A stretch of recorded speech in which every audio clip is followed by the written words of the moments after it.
पठामि संस्कृतं नित्यं वदामि संस्कृतं सदा ध्यायामि संस्कृतं सम्यक् वन्दे संस्कृतमातरं वन्दे संस्कृतमातरं वन्दे संस्कृतमातरम्।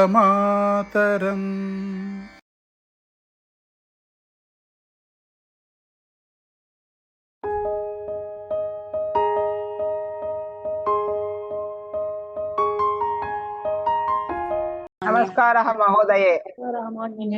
नमस्कारः सर्वेभ्यः नमस्कारः। नमस्ते। नमस्कारः। प्रथमं प्रार्थनां कुर्मः। वागर्धाविव सम्पृक्तौ वागर्धप्रतिपत्तये जगतः पितरौ वन्दे पार्वती परमेश्वरौ। ॐ सहनाववतु सहनौ भुनक्तु सह वीर्यं करवावहै तेजस्विनावधीतमस्तु मा विद्विषावहै। ॐ शान्ति शान्ति शान्तिः। येनाक्षर समाम्नायम् अधिगम्य महेश्वरात् कृत्स्नं व्याकरणं प्रोक्तं तस्मै पाणिनये नमः। वाक्यकारं वररुचिं भाष्यकारं पतञ्जलिं पाणिनिं सूत्रकारं च प्रणतोऽस्मि मुनित्रयम्। अस्तु, सर्वेभ्यः स्वागतम्। नमस्ते भगिनी। नमस्ते नमस्ते महोदय। नमस्कारं महोदय। नमस्कारं महोदय। నమస్తే అండి, నమస్తే అందరికీ నమస్కారం మహోదయ. నమస్కారం. నమస్తేనండి, నమస్తే. మనం మూడో పాఠం మొదలు పెట్టాము. పోయిన క్లాస్ లో మొదలుపెట్టి అందులో సమాసాలు తద్దితాంతాలు చెప్పుకొని సమాసాల మీద అభ్యాసం కూడా పూర్తి చేశామనుకుంటాను. తద్దితాంతాల అభ్యాసం చెయ్యాలి నాకు గుర్తుండి, అంతేనా? అవును మహోదయ. అంతే అండి. 55వ పేజీ. ఎంతండి? 55 తెలుగు పుస్తకంలో 55. ఉదాహరణే దర్శితేన క్రమేణ అధో నిర్దిష్టానాం తరప్ ప్రత్యయాంతం తమప్ ప్రత్యయాంతం చ రూపం లిఖత.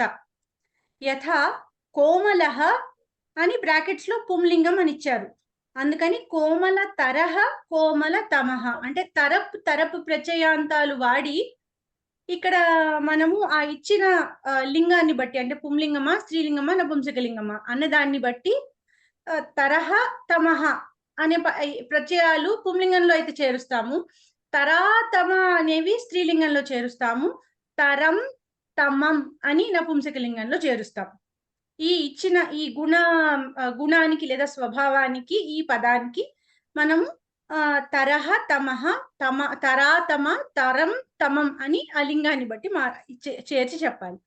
ఇక్కడ రెండవ ఉదాహరణ చూడండి, ఇది చాలా ఇంపార్టెంట్. ఉదాహరణల్లో కిం శబ్దానికి స్త్రీలింగ శబ్దం అడిగారు, దాని రూపం చూడండి పక్క నుండి. కతరా అంటే రెండిట్లో ఎన్నవది, కతరా అన్న రూపం వచ్చింది. కతమా అంటే అన్నింటిలో ఎన్నవది. కిం శబ్దానికి స్త్రీలింగ రూపం. అదే పుంలింగ రూపం కావాలి అంటే కతరహ కతమహ. అదే నపుంసకలింగ రూపం. దయచేసి అందరూ మ్యూట్ చేసుకోండి, వేరే వాళ్ళందరికీ డిస్టర్బెన్స్ గా ఉంటుంది. నాది తప్పించి అందరిది మ్యూట్ లోనే ఉండాలి. నమస్తే మేడం, నేను సారీ లేట్ అయింది కొంచెం. పర్వాలేదు, మ్యూట్ చేసుకోండి. Which lesson is going on? ఏం 55వ పేజీ 3వ లెసన్. అంటే నాకు టెక్స్ట్ బుక్ కాదు మేడం, టాపిక్ చెప్పండి. నేను ఇలా కాపీలు తీసుకున్నాను. సరే, 3వ పాఠంలో అభ్యాసాల్లో మనము సమాసాలకి చెందిన అభ్యాసాలు ఇదివరకు క్లాస్ లో చేశాము. దానిలో రోమన్ నంబర్ 3 తద్దితాంతాల మీద ఎక్సర్సైజ్ ఉంది, అది ఇప్పుడు చేస్తున్నాం. అంటే అవ్యయాలు మీ కింద చూడండి టాపిక్. ఇప్పుడు కొన్ని తద్దితాంత అవ్యయాలు తెలుసుకుందాం, దాని కింద రండి. అది అయిపోయిన తర్వాత అభ్యాసం ఉంది కదండి, అభ్యాస అని స్టార్ట్ అయింది చూడండి. బాలకేషు అదండి ఫస్ట్ సెంటెన్స్. ఒక్కసారి మేడం ఏమనుకోద్దు. దాని తర్వాత ఆ నెక్స్ట్ పేజ్ తిప్పండి. తిప్పాను. అభ్యాస ఓకే. దాంట్లో 3వ రోమన్ నంబరు కృష్ణ ఫలకం దండి. అది ఫస్ట్ రోమన్ నంబర్ కదండి, దానిలో మూడోది ఆ తర్వాత పేజీ. ఓకే మేడం, ఓకే చూస్తాను మేడం. అంటే ఇవి ప్రింటింగ్ కూడా థిక్ గా పడిపోయాయి మేడం. ఉదాహరణ దృఢానండి. దృఢ. Okay okay madam, thank you. దృఢ. సారీ సరే సారీ. ఇప్పుడు कृपया ఓకే, మ్యూట్ पेज చేసుకున్నాము. नंबर कृपया पेज नंबर महोदय 55 మీరు అందరు టైం కి రావాలి. ముందరే నేను ఇప్పుడు 10 నిమిషాలు మనం పేజ్ నెంబర్లు చెప్పుకోవడంలోనే పోతోంది అందరికి చెప్పుకోవడానికి. అందుకని రెండింటికి నేనే program కు ఒక నిమిషం లేట్ గా స్టార్ట్ చేశాను ఇవాళ. మనం ఇలా 10 నిమిషాలు దీనిలోనే పోతే మనకున్న 2 గంటల్లో టైం సరిపోదు కదా. వేరే వాళ్ళకి డిస్టర్బెన్స్, ముఖ్యంగా దానికన్నా వేరే వాళ్ళకి డిస్టర్బెన్స్ అవుతుంది కదా అది. సరే సరే సరే అందరు మ్యూట్ లో ఉండండి. ఇప్పుడు కిమ్ శబ్దానికి స్త్రీలింగంలో కతరా కతమా అని ఇచ్చాడు. అదే మనం పుంలింగంలో రాస్తే కతరహ కతమహ అవుతుంది. నపుంసక లింగంలో అయితే కతరం కతమం అని వస్తుంది. ఇది కొంచెం రూపంలో కొంత మార్పు ఉంది కాబట్టి నేను స్పెసిఫిక్ గా చెప్తున్నాను. ఇది ఇంపార్టెంట్, నోట్ చేసుకోండి, అంటే మీకు గుర్తుంచుకోవడానికి ఇంపార్టెంట్. కిమ్ శబ్దానికి ఇవి 3 లింగాల్లోను. తర్వాత విశాలం అని నపుంసక లింగం ఇచ్చాడు, అందుకని విశాలతరం విశాలతమం అయింది.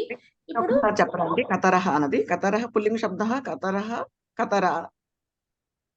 కతరా కతమా స్త్రీలింగంలో అండి, అక్కడ ఇచ్చిన ఉదాహరణలో ఉన్నది. దానికి మీరు ఒకవేళ పుంలింగ శబ్దం రాయాలి అంటే కతరహ కతమహ అవుతుంది. అలాగే. అదే మీరు నపుంసకలింగం అయితే కతరం కతమం అవుతుంది. ఇప్పుడు మన ఎక్సర్సైజ్ లోకి వెళ్దాం, అభ్యాసం చేద్దాము. మూర్తి మాచిరాజు మహోదయ, మొదటిది దృఢ అనే శబ్దానికి నపుంసక లింగంలో చెప్పాలి. తరబంతం తమబంతం అంటే తరప్ అంతం అన్నమాట. అక్కడ జస్ట్ సంధి అయ్యి తరప్ ప్లస్ అంతం తరబంతం అయింది, అలాగే తమబంతం అయింది. మూర్తి మాచిరాజు గారు లేరు మహోదయ. అల్వేల్ మంగమ్మ గారు చెప్పండి అమ్మా. దృఢ శబ్దానికి నపుంసక లింగ రూపం చెప్పాలి. మహోదయ మిమ్మల్ని మళ్ళీ అడుగుతాను, మీరు రెడీగా ఉండండి, నెక్స్ట్ మళ్ళీ అడుగుతాను. అల్వేల్ మంగమ్మ గారు చెప్పండి. దృఢ శబ్దానికి నపుంసకలింగం తరబంతం దృఢతరం తమబంతం దృఢతమం. ఉత్తమం ఉత్తమం మహోదయ. ఇప్పుడు మూర్తి గారు మీరు చెప్పండి. ఇప్పుడు సులభ శబ్దానికి పుంలింగం. సులభతరం సులభతమం పుంలింగంలో చెప్పాలి. సంధ్యారాణి గారు మ్యూట్ చేసుకోండి. సంధ్యారాణి గారు మ్యూట్ చేసుకోవాలమ్మా. చెప్పండి మూర్తి గారు. సులభం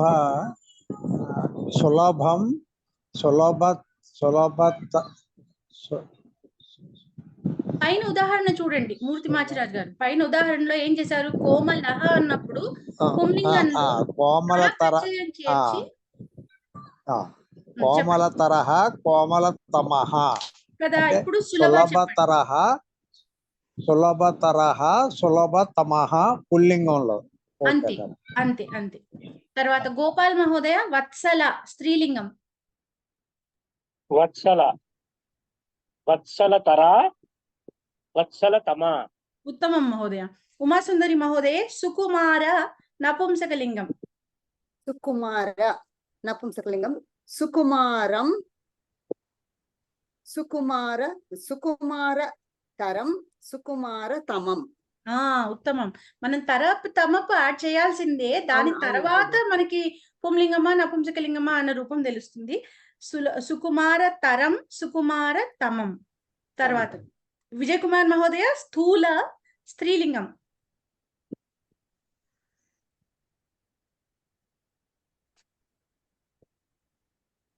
మహోదయ మ్యూట్ లోనే ఉన్నారు.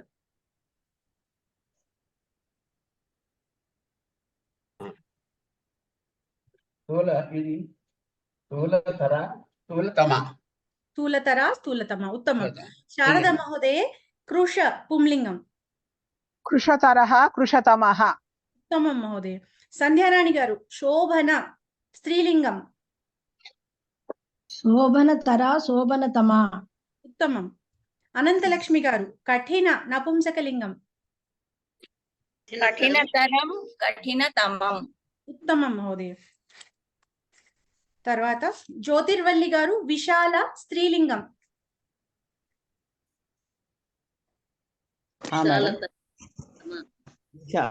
ఇంకోటి కదా, స్త్రీలింగము విశాల తరా అవుతుంది, ఇంకోటేమో విశాల తమా అవుతుంది మేడం. ఉత్తమం ఉత్తమం మహోదయ. గౌరీ మోహన్ గారు కఠోర పుంలింగ శబ్దం. కఠోరతరః కఠోరతమః. ఉత్తమం ఉత్తమం మహోదయ. కేవి స్వర్ణలత గారు రూక్ష పుంలింగం. రూక్ష అంటే హార్ష్. రూక్ష పుంలింగంలో చెప్పాలండి. రూక్షతరః రూక్షతమః. ఉత్తమం మహోదయ. లలితా పరిమి గారు దుర్బల స్త్రీలింగం. నమస్తే అండి. దుర్బలతరా దుర్బలతమా. ఉత్తమం మహోదయ. తర్వాత మంతా జ్వాలా ప్రసాద్ మహోదయ ప్రబల నపుంసకలింగం. ప్రబలతరం ప్రబలతమం. ప్రబలతరం ప్రబలతమం. ఉత్తమం ఉత్తమం. ఎం నాగమణి మహోదయ. నమస్తే మహోదయ. నమస్తే అండి. తీక్షణ స్త్రీలింగం. స్త్రీలింగం తీక్షణతరా తీక్షణతమా. తీక్ష్ణతర క్ష ఒత్తే అక్కడ. తీక్ష్ణతర తీక్ష్ణతమ సగమే పలకాలి. ఉత్తమం ఉత్తమం మహోదయ. జేవి సుబ్బారావు మహోదయ త్వరిత పుంలింగం.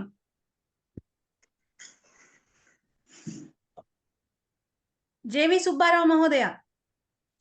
నేను మీట్లో చెప్తున్నాను. నమస్తే అండి. నమస్తే అండి. త్వరిత తరహ త్వరిత తమం తమః. త్వరిత తరహ పుంలింగము, త్వరిత తమః పుంలింగం అంతే. పుల్లింగం. ఉత్తమం.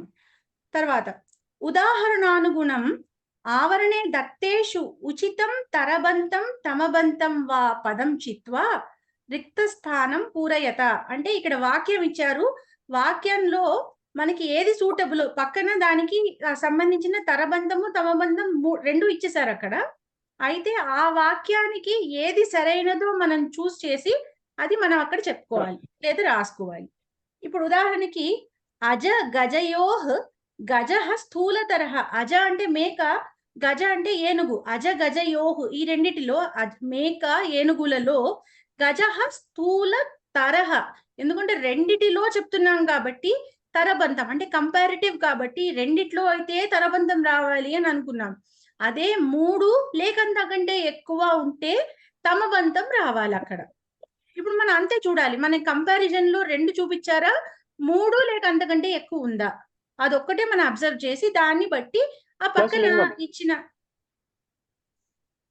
లింగం వాళ్ళు ఇచ్చింది లింగం కరెక్ట్ గానే సరిపడానే ఇచ్చేసారండి. లింగం మనం ఇక్కడ చూసుకోకర్లేదు. మామూలుగా నిజానికి చూసుకోవాలి కానీ ఇక్కడ వాళ్ళు కరెక్ట్ గా దానికి సరిపడాలి. ఇప్పుడు శకుంతల అన్నప్పుడు సుందరతర సుందరతమ అని వాళ్ళు దానికి తగ్గట్టుగానే స్త్రీలింగానికి తగ్గట్టుగా అయితే స్త్రీలింగం, పుంలింగం అయితే పుంలింగం అలా ఇచ్చేసారు. ఇక్కడ మనం అది చూసుకోకర్లేదు. ఈ పర్టికులర్ సెట్ లో మనం చూసుకోవాల్సింది ఏంటంటే అది రెండిటి మధ్య కంపారిజనా, 3 లేక అంతకంటే ఎక్కువ కంపారిజనా, అదొకటి చూసుకొని దానికి సరిపడా పదం రాసుకోవాలి. ఇప్పుడు ఉదయలక్ష్మి మహోదయ నారీషు శకుంతల సుందరతమానా సుందరతరానా? సుందరతమ. భార్గవి గారు మీరు కొంచెం మ్యూట్ లో ఉండాలి. మ్యూట్ లో లేనా నేను? లేరండి, లేరు. ఉదయలక్ష్మి గారు ఒకసారి మీరు చెప్పండి అమ్మా, ఏం చెప్పారు ఇందాక? నారీషు శకుంతల సుందరతమ. ఎందుకంటే నారీషు అనేది చాలా మందిలో కాబట్టి ఉత్తమ సమాధానం. తర్వాత ప్రసన్న మహోదయ పతివ్రతాసు అరుంధతి శ్రేష్టతరాన శ్రేష్టతమాన? పతివ్రతాసు అరుంధతి శ్రేష్టతమ కూడా ఎక్కువ మందిలో పతివ్రతాసు కాబట్టి ఉత్తమం శ్రేష్టతమ. ఉత్తమం. సిహెచ్ ఉషారాణి మహోదయ నదీషు గంగా పవిత్ర తమానా పవిత్ర తరానా? సిహెచ్ ఉషారాణి గారు.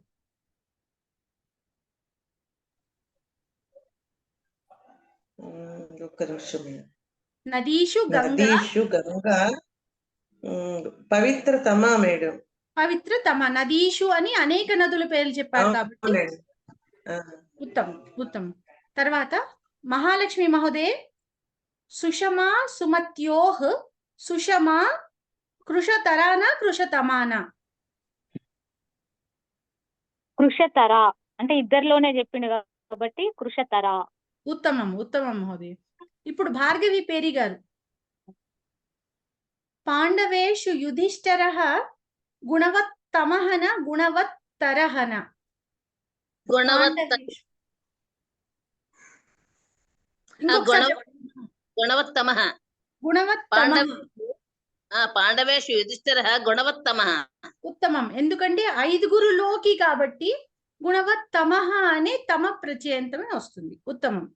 తర్వాత కామేశ్వరి గారు, అరవింద గాంధీ మార్గయోః గాంధీ మార్గః దీర్ఘతమఃనా దీర్ఘతరఃనా? దీర్ఘతరహ రెండిటిలో ఏది అని వచ్చింది ఉత్తమం. ఉత్తమం మహోదయ్. తర్వాత గిరిజా పవన్ గారు, నమస్తే మహోదయ. నమస్తే అండి. కాకమయూరయోః కాకస్య స్వరః కర్కశతమఃనా కర్కశతరఃనా? కర్కశతరః. కర్కశతరః రెండిట్లో కాబట్టి కాక మయూర రెండిటి మధ్య కాబట్టి కంపారిజన్. ఉత్తమం. ఉత్తమం మహోదయ్. నమస్తే మహోదయ, థ్యాంక్ యూ. నమస్తే. ఉమా మల్లాది గారు, గ్రహేషు బుధః భూమేః సమీపతరఃనా సమీపతమఃనా?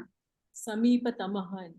సమీపతమః అన్ని గ్రహాలలోకి కాబట్టి ఉత్తమం. ఉత్తమం అండి. శ్రీలక్ష్మి మహోదయ, పర్వతేషు హిమాలయః ఉన్నతతమః ఉన్నతతరః? ఉన్నతతమః అండి. ఇందులో పర్వతేషు వచ్చింది కాబట్టి ఉత్తమం. ఉత్తమం. అనితా కుసుమ మహోదయ, ఫలేషు ఆమ్రం మధురతమం మధురతరం? ఫలేషు ఆమ్రం మధురతరం మధురతమం మహోదయ. ఫైనల్ ఆన్సర్ తమం. తమం కరెక్ట్. ఎందుకంటే ఫలేషు అని అనేక పళ్ళు చెప్పారు కాబట్టి అనేక పళ్ళు కాబట్టి అక్కడ తమం అని వస్తుంది. ఉత్తమం. తర్వాత రాజలక్ష్మి మహోదయ ఇందాక హ్యాండ్ రైజ్ చేశారు, మీరు చెప్తారా? చెప్తాను మేడం. చెప్తారా? సరే, ఓకే.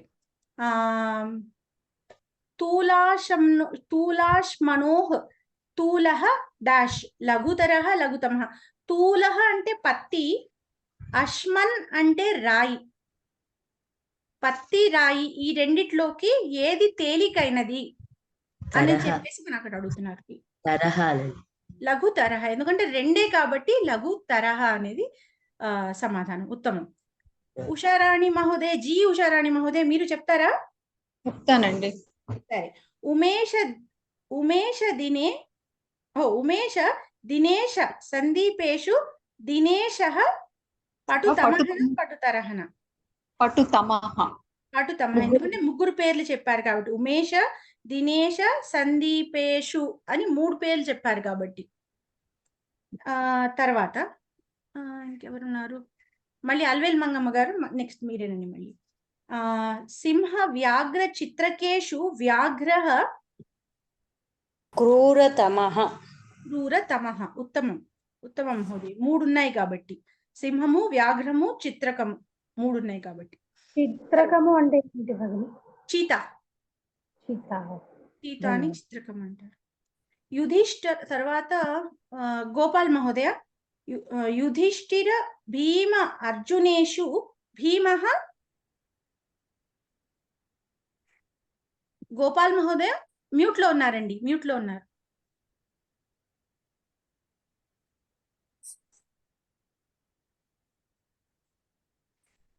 నేను చెప్పనండి. చెప్తున్నారు ఆయన అన్మ్యూట్ చేసుకుంటున్నారండి. బలవత్తమః. బలవత్తమః. ఉత్తమం. ఉత్తమం మహోదయ.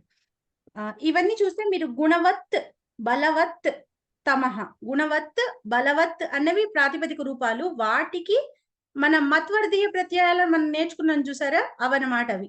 గుణవత్, బలవత్ అని వాటిల్లో మనకి తమ ప్రత్యయాలన్నమాట.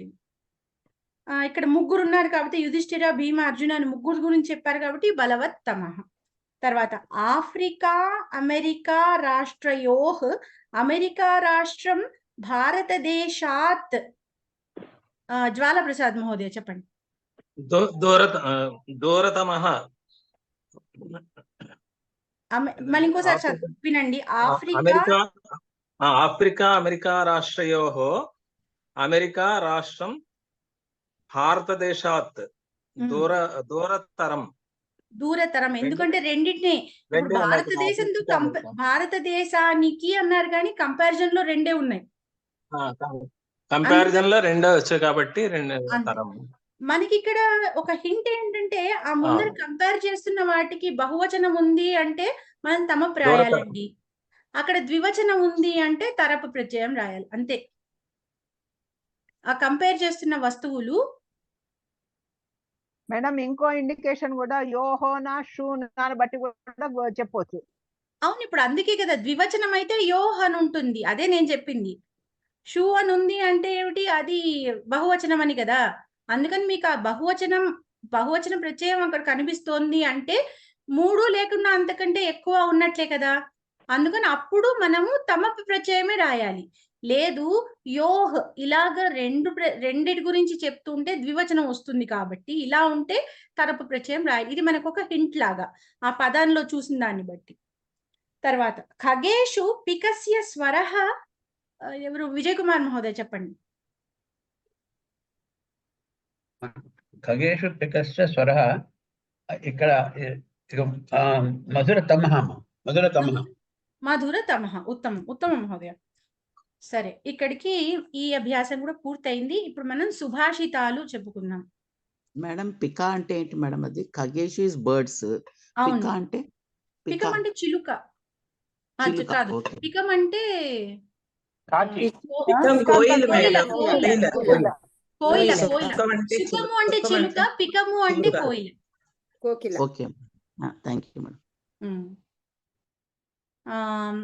సరే, అంటే రాయి ఇలా అని చెప్పారా మహోదయ? అశ్మన్ అంటే రాయి. అశ్మన్ అంటే రాయి. అశ్మన్ అంటే రాయి.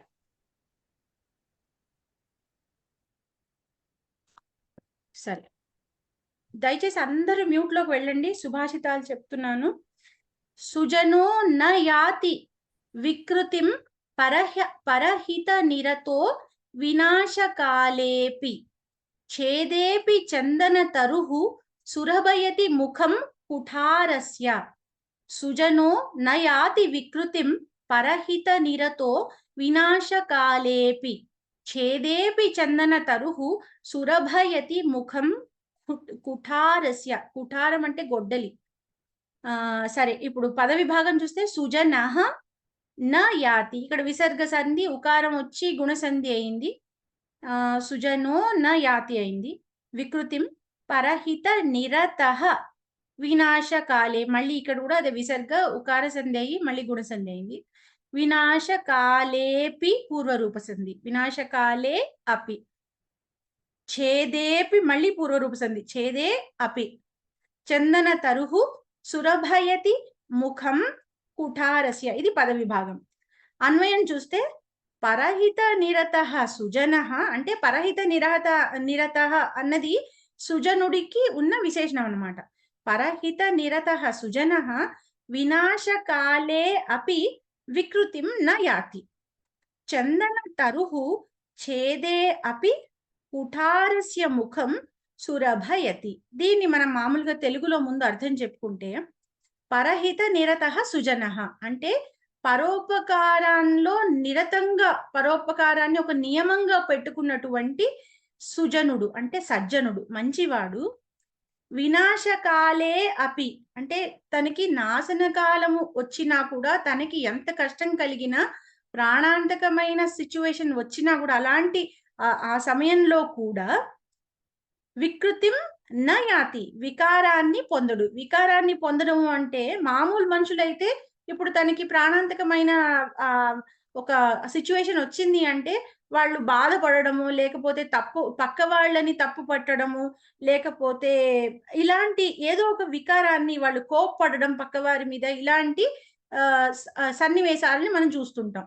కానీ ఇక్కడ ఈ సజ్జనులు ఎవరైతే ఉంటారో వాళ్ళు ఎలాంటి సిచ్యువేషన్స్ లో కూడా, ఎలాంటి సందర్భాలలో కూడా వాళ్ళు ఇటువంటి వికారాలని పొందకుండా, వారు ఆ సమయంలో కూడా ఇతరులకు నేనేమి చేయగలను, నా నుంచి ఇతరులు ఏ విధంగా లాభపడగలరు అన్నదే వారు ఆలోచిస్తూ ఉంటారు.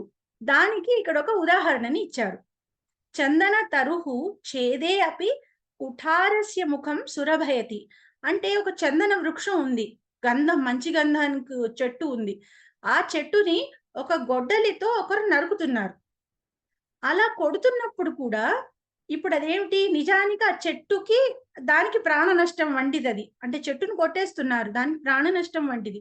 అయినప్పటికీ ఏమవుతుంది, ఈ గొడ్డలితో కొట్టినప్పుడు గొడ్డలికి ముఖం అంటే గొడ్డలి ముఖం అంటే ఇలా ఉంటుంది చూసారా, దాని చివరి భాగం ఏదైతే చెట్టుకు తగులుతుందో అది 2-3 సార్లు కొట్టేసరికల్లా ఆ చెట్టు యొక్క సుగంధం ఏదైతే ఉందో ఆ గొడ్డలి యొక్క ముఖానికి అంటుతుంది. అంటే అలాంటి అంత ప్రాణాంతకమైన సిచ్యువేషన్స్ లో కూడా, అలాంటి సందర్భాలలో కూడా ఈ చందన తరువు నేను దానికి ఏం చేయగలను అని దాన్ని సుగంధాన్ని గొడ్డలికి పంచుతోంది. సో ఆ విధంగానే సజ్జనులు ఎవరైతే ఉంటారో వారందరూ కూడా తమకి ఎటువంటి హాని జరుగుతున్నా కూడా, తమకి ప్రాణం మీదకి వచ్చినా కూడా వారు ఇతరుల గురించే వారు తాపత్రయపడతారు అని చెప్పేసి మన సుభాషితం యొక్క అర్థం. అన్వయార్థం చూస్తే పరహిత నిరతః, పరోపకారే మగ్నః అంటే పరోపకారంలో దాన్ని నియతంగా పెట్టుకుని ఉన్నవాళ్ళు, పరోపకారం చేయడమే నియతంగా పెట్టుకున్నవాళ్ళు. సుజనః సత్పురుషః, వినాశకాలే అపి నాశ సమయే అపి, వికృతిం వికారం న యాతి న ప్రాప్నోతి. యాతి అనేది మళ్ళీ ఇణుగతౌ, ఇణుధాతుకి ఉన్న లట్లకార రూపం. న యాతి న ప్రాప్నోతి. చందన తరుహు అంటే చందన వృక్ష ఛేదే అపి, ఛేదనే కృతే అపి అంటే ఛేదిస్తున్నా కూడా, కుఠారస్య అంటే పరశోహ్ అంటే గొడ్డలి యొక్క ముఖం అగ్రభాగం అంటే ఏ భాగం అయితే చెట్టుకు తగులుతుందో ఆ భాగం అన్నమాట. సురభయతి సుగంధయుక్తం కరోతి. తాత్పర్యం, లోకే తావత్ మనుష్యస్య ఏషః స్వభావః యత్ అంటే లోకంలో అందరూ మనుష్యుల యొక్క స్వభావం ఇలా ఉంటుంది.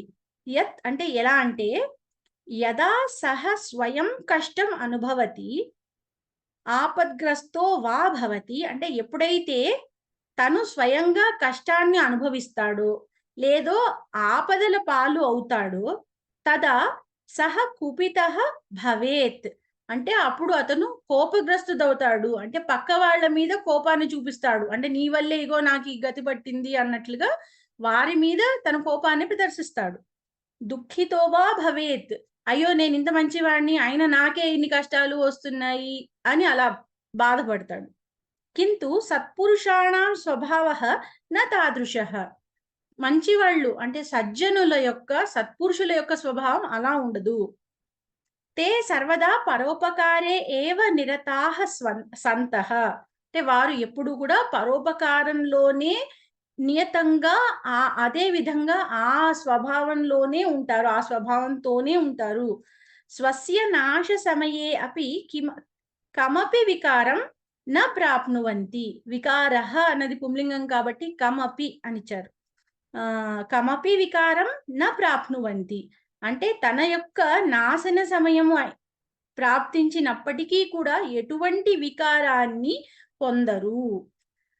తత్ కథమితి కవి ఏకేన ఉదాహరణేన దర్శయతి. అది ఏ విధంగా అనేది కవి ఒక ఉదాహరణ ద్వారా చూపిస్తున్నాడు. యథా చందన వృక్ష ఛేదన సమయే అపి సహజ గుణం సుగంధం న జహాతి. ఈ చందన వృక్షము తన సొంత గుణం, తన స్వగుణం ఏమిటి, సుగంధాన్ని ఇవ్వడం.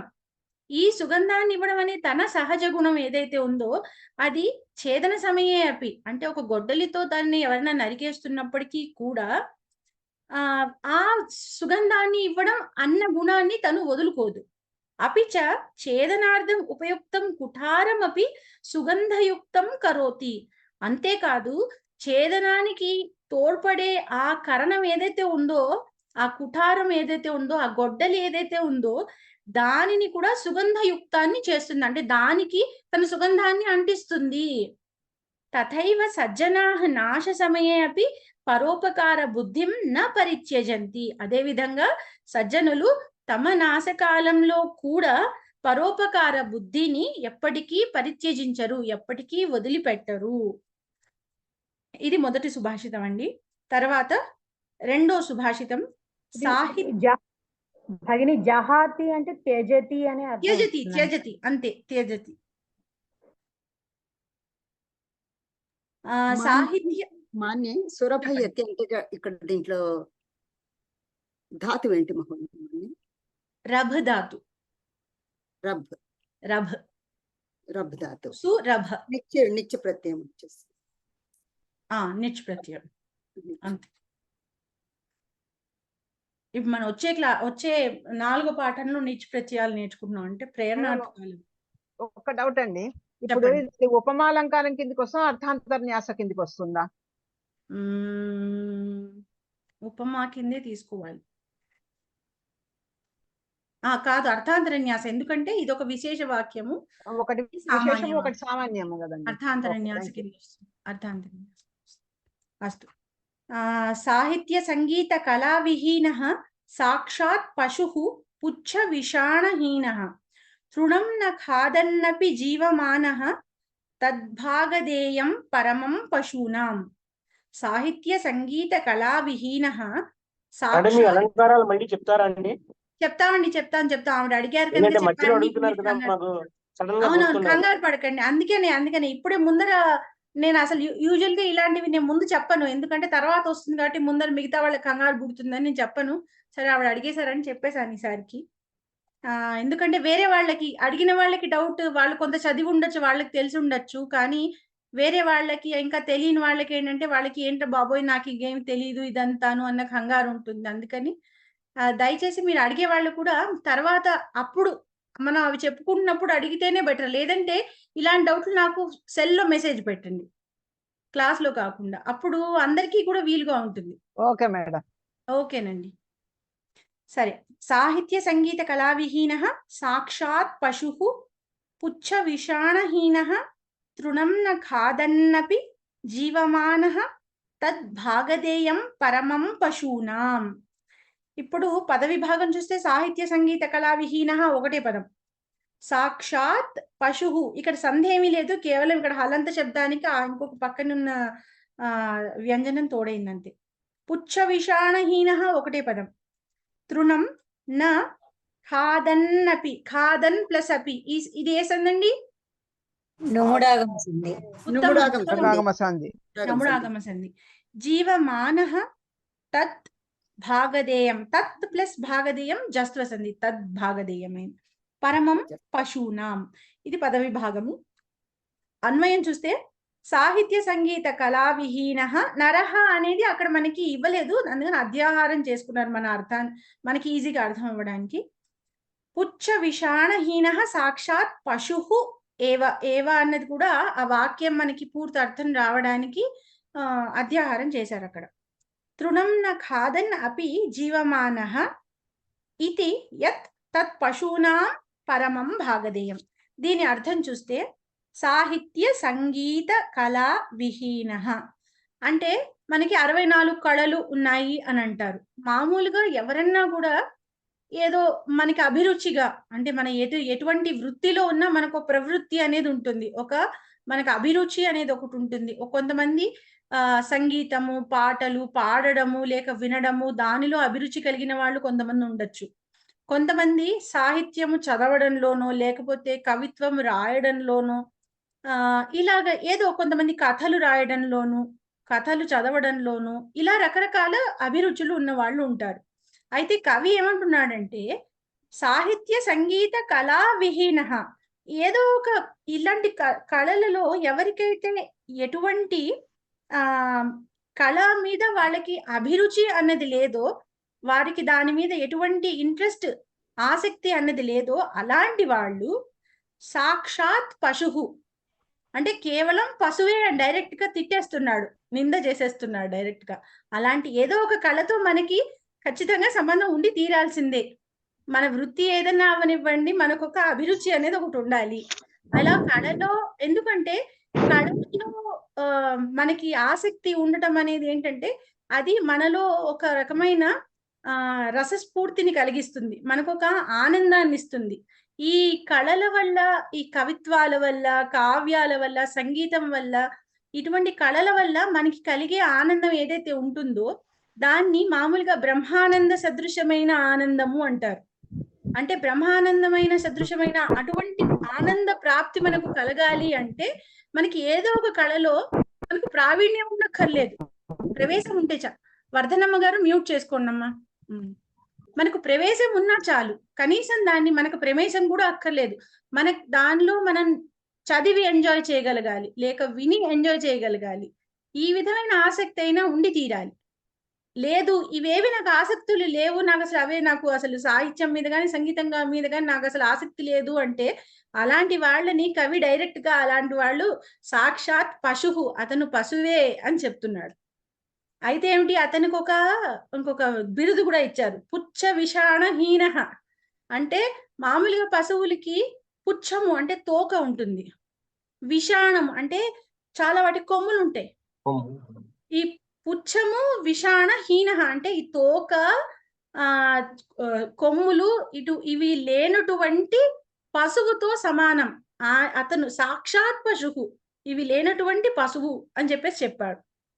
అయితే ఏమిటి, అయితే అతను గడ్డి తినట్లేదని అనుకుంటున్నారేమో, తృణం న ఖాదన్ అని మరి అనుకుంటున్నారేమో, గడ్డి తినడు కదా అని. తృణం న ఖాదమ అపి జీవమాన అంటే గడ్డి తినకుండానే బతకగలుగుతున్నాడు అని అనుకుంటున్నారేమో. ఇది యత్ తత్ పశూనాం పరమం భాగధేయం.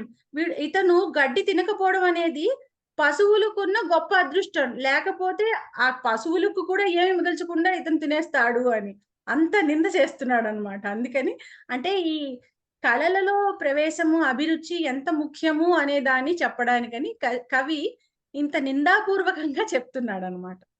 అది సరే. తర్వాత మనం అన్వయార్థం చూద్దాము. సాహిత్య సంగీత కళా విహీన కావ్య సంగీత శిల్ప జ్ఞానేన రహిత నరః మనుష్యః పుచ్చ విషాణహీన లాంగూల శృంగాభ్యాం రహిత. లాంగూలం అంటే తోక, శృంగాభ్యాం అంటే రెండు కొమ్ములు. అంటే యాక్చువల్లీ లాంగూల శృంగాభ్యాం రెండు కలిపి ద్వివచనం చెప్పాడు ఇక్కడ అనుకోవచ్చు. లాంగూల శృంగాభ్యాం రహిత, అవి రెండూ లేనివాడు. సాక్షాత్ పశువు, సాక్షాత్ పశువు ఏవ, అతను సాక్షాత్ పశువే. తృణం న ఖాదనపి, తృణం న భక్షయన్నపి అంటే తృణం గడ్డిని తినకపోయినా, జీవమానః సహ జీవతి అతను బతుకుతున్నాడు అంటే, తత్ పశూనాం పరమం భాగధేయం పశువుల యొక్క మహద్భాగ్యం, అది పశువులకున్న గొప్ప అదృష్టం అంటున్నాడు. తాత్పర్యం గద్యాత్మకం పద్యాత్మకం చ కావ్యం విచార ప్రధానం శాస్త్రం చ సాహిత్య శబ్దేన వివక్షితం. ఇప్పుడు సాహిత్యము అంటే గద్యాత్మకమైన లేక పద్యాత్మకమైన కావ్యం. కావ్యం ద్వివిధం అని మనకు కూడా ముందర ఈ గద్య కావ్యం గురించి చెప్పినప్పుడు ఇచ్చారు కదా. కావ్యం అనేది రెండు రకాలు, గద్య కావ్యం, పద్య కావ్యం. ఈ గద్యాత్మకం పద్యాత్మకం చ కావ్యం, ఇంకా విచార ప్రధానం శాస్త్రం అంటే ఆలోచింప చేసేటటువంటి శాస్త్రం ఏదైతే ఉందో అవన్నీ కూడా సాహిత్యము అనే శబ్దంతో వివక్షితం చెప్పబడతాయి. సాహిత్యేన జ్ఞానం అభివర్తతే అంటే ఈ రకరకాల కావ్యాలు పఠించడము ఇలాంటి వాటి వల్ల మన జ్ఞానము వృద్ధి చెందుతుంది. సంగీతేన శిల్పేన కళయా అంటే సంగీత కళ వల్ల గాని శిల్పకళ వల్ల గాని చ ఆత్మ సంతోష భవతి వాటి వల్ల ఆత్మ సంతోషం పొందగలుగుతాము. అంటే మనం ఇందాక నేను చెప్పాను కదా, బ్రహ్మానంద సదృశమైన ఆనందాన్ని పొందుతాము. ఏషు త్రిషు ఏకస్య వా జ్ఞానం మానవస్య ఆవశ్యకం. ఈ మూడిటిలో అంటే సాహిత్యంలో గాని సంగీతంలో గాని శిల్పకళలో గాని ఏషు త్రిషు ఈ మూడిటిలో ఏకస్య వా జ్ఞానం ఏదో ఒక్కదానిలో అయినా జ్ఞానము మానవునికి ఆవశ్యకము తప్పనిసరిగా ఉండాలి. ఏకస్మిన్ అపి విషయే యస్య ఉత్సాహః న భవతి సహ పశుః ఏవ. వీటిల్లో ఒక్క విషయంలో కూడా అతనికి ఉత్సాహం అంటే ఇంట్రెస్ట్ ఆసక్తి లేకపోతే అతను కేవలం పశువే. పశోః పుచ్చం శృంగే చ భవంతి పశువుకి తోక కొమ్ము ఉంటుంది, కొమ్ములు శృంగే రెండు కొమ్ములు చ భవంతి. ఏతస్య మనుష్యస్య తు తాని న సంతి ఇచ్చేవ భేదః. ఇటువంటి మనిషికి అవి లేవు, అదొక్కటే భేదము. అపరోపి భేదః అస్తి అంటే ఇదే కాదు ఇంకొక భేదం కూడా ఉంది అంటున్నాడు. యత్ ఏషః తృణం న ఖాదతి ఏంటంటే ఇతను గడ్డి తినడు. పశవః తు ఖాదంతి పశువులు తింటాయి. కింటు ఏతత్ పశూనాం పరమం భాగ్యమేవ. ఇది ఏదైతే ఉందో అతను గడ్డి తినకపోవడం అన్నది అవి పశువులకున్న గొప్ప అదృష్టం. అన్యథా పశూనాం తృణమేవ దుర్లభం స్యాత్. లేకపోతే ఇంకా అతనికి అదే పని, ఇంక సంగీతాలు సాహిత్యాలు ఏమీ లేవు, ఇంకా అదే పని కూర్చొని తింటూ ఉండడమే, గడ్డి అంతా తినేసేవాడు, వాటికి ఏం మిగిలేది కాదు అని చెప్తున్నాడు అక్కడ. అది సో ఇది మనకి 2 సుభాషితాలు పూర్తయ్యాయి. ఇప్పుడు మాన్య భాగధేయం ఇది పదపరిచయం ఎలాగ మాన్య? ఏంటండి భాగధేయం ఏంటది? దాని పదపరిచయం ఎలాగా? భాగధేయం భాగ్యం అని ఇచ్చాడు. భాగధేయం అంటే నపుంసకలింగం. నపుంసకలింగమేను. అది ఎక్కడ వస్తుంది మాన్య? అది ఏదో ఒక దానికి ల్యూట్ అయి ఉండొచ్చు, లేకపోతే లుట్ కాదు మాన్య. లుట్ అయితే కనుక భాగధేయం అతని ఒక విశేషణమేమో, కేవలం విశేషణం అయ్యి ఉండొచ్చు. నేను చూసి చెప్తా, వేరే ఏదన్నా ఉంటే నేను చూసి చెప్తాను. సరే మాన్య. కేవలం విశేషణం అయి ఉండొచ్చు, అది అతని అదృష్టము అని చెప్తున్నాడు అంతే. మేడం పదపరిచయం తెలియకలేదు, అందువల్ల నేను చూసి చెప్తాను. ఈ సుభాషితం ఎవరు రాస్తున్నారు మేడం? తెలీదండి, నాకు తెలీదు, ఇది కూడా నాకు తెలీదు. ఇంకోటి తెలుగులో విద్యా విహీన 4 కాళ్ళ మృగము అని కూడా ఒక సుభాషితం ఉంది కదా మేడం? అవును. ఒకటి అంటే ఏమైందంటే ఇప్పుడు విద్య లేనివాడు వింత పశువు, విద్య లేనివాడు వింత పశువు. అవును. ఇప్పుడు భర్తృహరి గారు రాసిన సుభాషితాలన్నిటినీ కూడా తెలుగులో ఐ థింక్ ఏనుగు లక్ష్మణ కవి గారు అనుకుంటాను. అవునండి, ఆయనే రాశారు. చాలా రాశారు.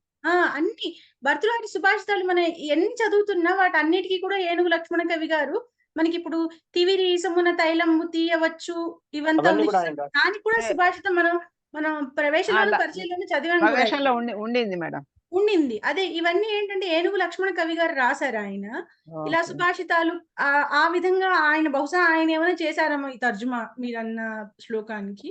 మాన్యే చెప్పండి. భాగధేయ ఎగ్జెక్టివ్ కాకుండా నపుంసకలింగం కూడా ఉంది, భాగధేయం అని.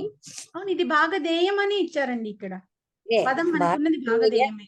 ప్రాతిపదికం భాగధేయ, దాని నుంచి నపుంసకలింగం వచ్చింది కాబట్టి ఫేట్ అనే ఇచ్చాడు, భాగ్యం అనే ఇచ్చాడు. అదే అంటే ఆవిడ అడిగింది ఏ ధాతువు, ఏ మూల పదం ఏమిటి, అది ఏ రూపము, అట్లాంటివి అడిగారు. నేను చూసి చెప్తానండి, ఏం పర్లేదు. నాకు తెలిస్తే నేను చెప్తాను, చూసి కనుక్కొని. సరే.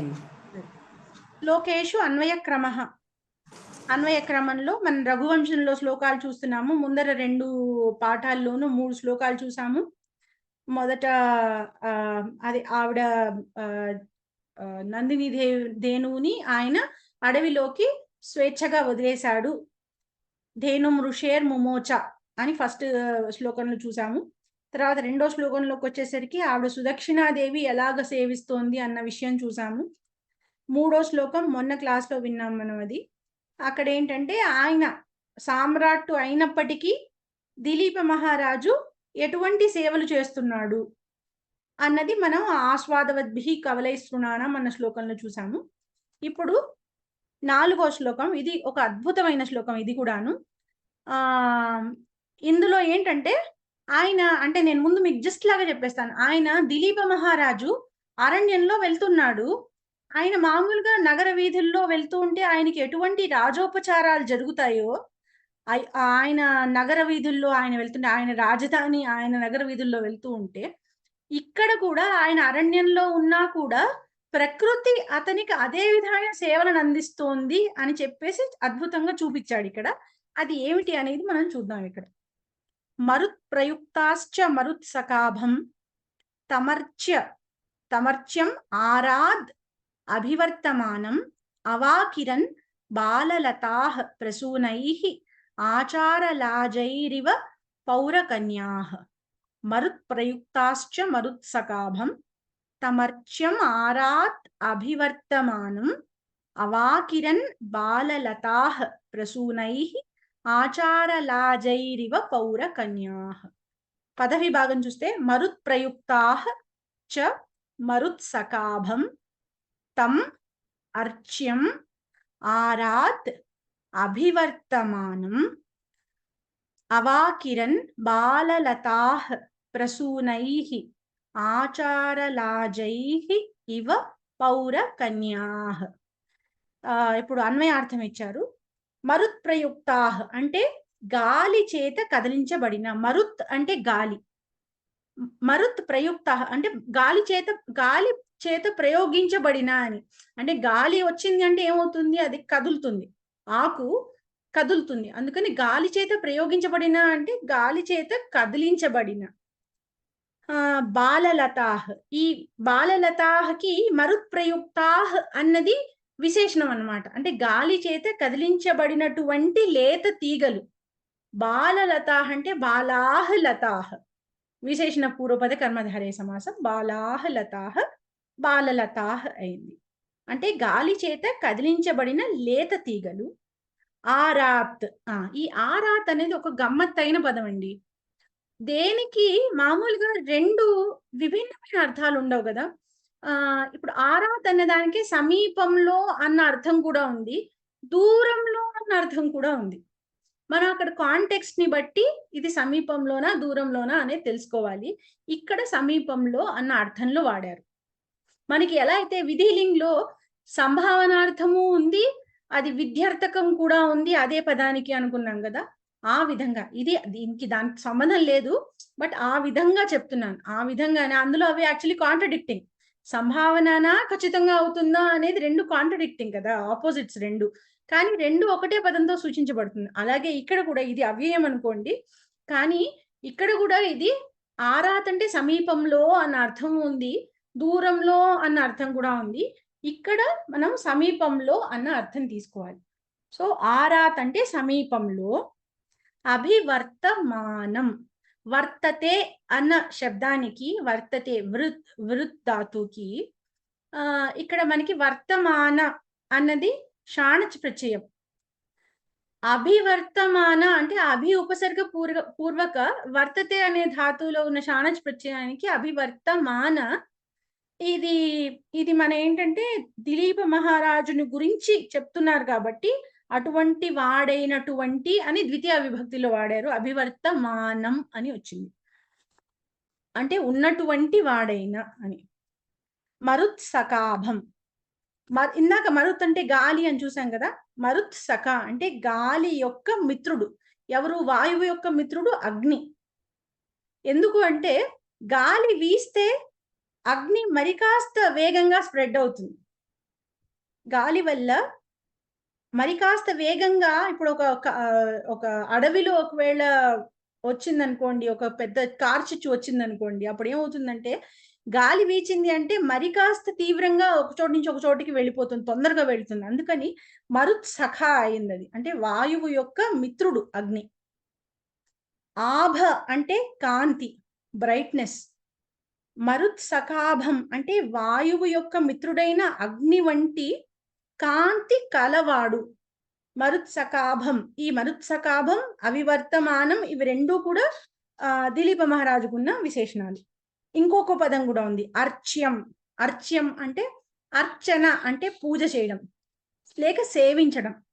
అర్చ్యం అంటే సేవించదగినవాడు, సేవించదగినవాడైనటువంటి, గౌరవానికి పాత్రుడైనటువంటి. అటువంటి తమ్ అంటే ఆ దిలీప మహారాజును. ఇక్కడ కర్మ ఏమిటి అంటే దిలీప మహారాజు. తమ్ అనేది ప్రధాన కర్మ. ఈ తమ్కి అర్చ్యం, అభివర్తమానం, మరుత్సకాభం ఇవి మూడు కూడా విశేషణాలు అన్నమాట. గౌరవానికి పాత్రుడైన ఆ దిలీప మహారాజును. పౌరకన్యాహ్ నాగరిక బాలికలు అంటే మామూలుగా ఆయన ఒకవేళ నగరంలో ఉంటే అక్కడున్న బాలికలు ఎవరైతే ఉంటారో ఆచార లాజైహి ఇవ అంటే వాళ్ళ సాంప్రదాయం ప్రకారం రాజు వెళ్తూ ఉంటే ఈ లాజ అంటే మనం పెళ్లిళ్ళలో కూడా లాజ హోమం అని చెప్పి అక్కడ పేలాలతో చేస్తూ ఉంటారు హోమం. లాజము అంటే పేలాలు.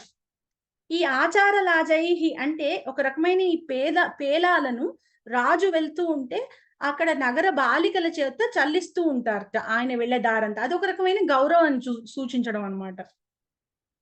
ఈ గౌరవాన్ని సూచించే విధంగా ఎలా అయితే నగర బాలికలు సంప్రదాయం ప్రకారం పేలాలను వెదజల్లుతూ ఉంటారో అదే విధంగా ఇవ ఆచార లాజైహి ఇవ ప్రసూనైహి తమ పువ్వుల చేత. ఇవంటే ఏమిటి? బాలలతలు.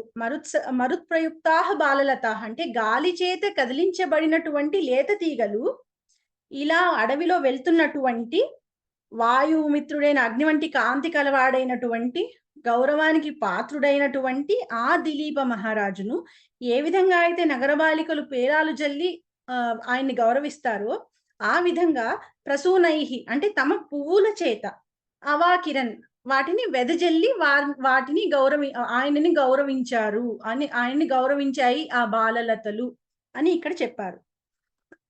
తాత్పర్యం యదా దిలీప అరణ్యే గచ్చతి స్మ అంటే ఎప్పుడైతే దిలీప మహారాజు అరణ్యంలో వెళ్తూ ఉన్నాడో తదా మార్గ పార్శ్వే లతాః తస్య ఉపరి పుష్పాని అవకీర్ణవత్యః అంటే ఆ మార్గంలో అటు ఇటు మార్గ పార్శ్వే అంటే మార్గంలో రెండు వైపులా ఇరువైపులా మార్గానికి రోడ్డుకు పక్కన అటు ఇటులో దగ్గరలో ఉన్నవి పార్శ్వే దగ్గరలో ఉన్నవి లతాః తస్య ఉపరి పుష్పాని అవకీర్ణవత్యః ఆయన పైన పుష్పాలను అవకీర్ణవత్యః అంటే వెదజల్లినవి. అవకీర్ణవత్యః ఇది క్రూ ధాతు, కృ కాదు, కరోతి కృ ధాతు కాదు, క్రూ ధాతు అంటే దీర్ఘ ఋత్వం అన్నమాట.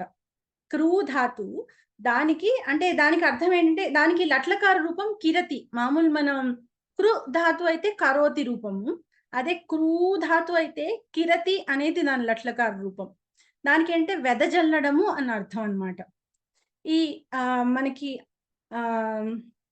అవాకిరణ్ అన్న మనకి ఏదైతే పదం మనకి ఈ శ్లోకంలో ఉందో అది కూడా దానికి అదే అవ అనే ఉపసర్గతో కూడిన అవ ప్లస్ అకిరణ్ అన్నమాట.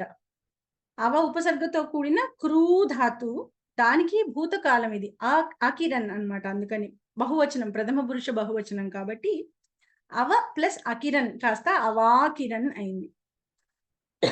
దానికి అవకీర్ణ వత్యః ఇది తవతు ప్రత్యయం.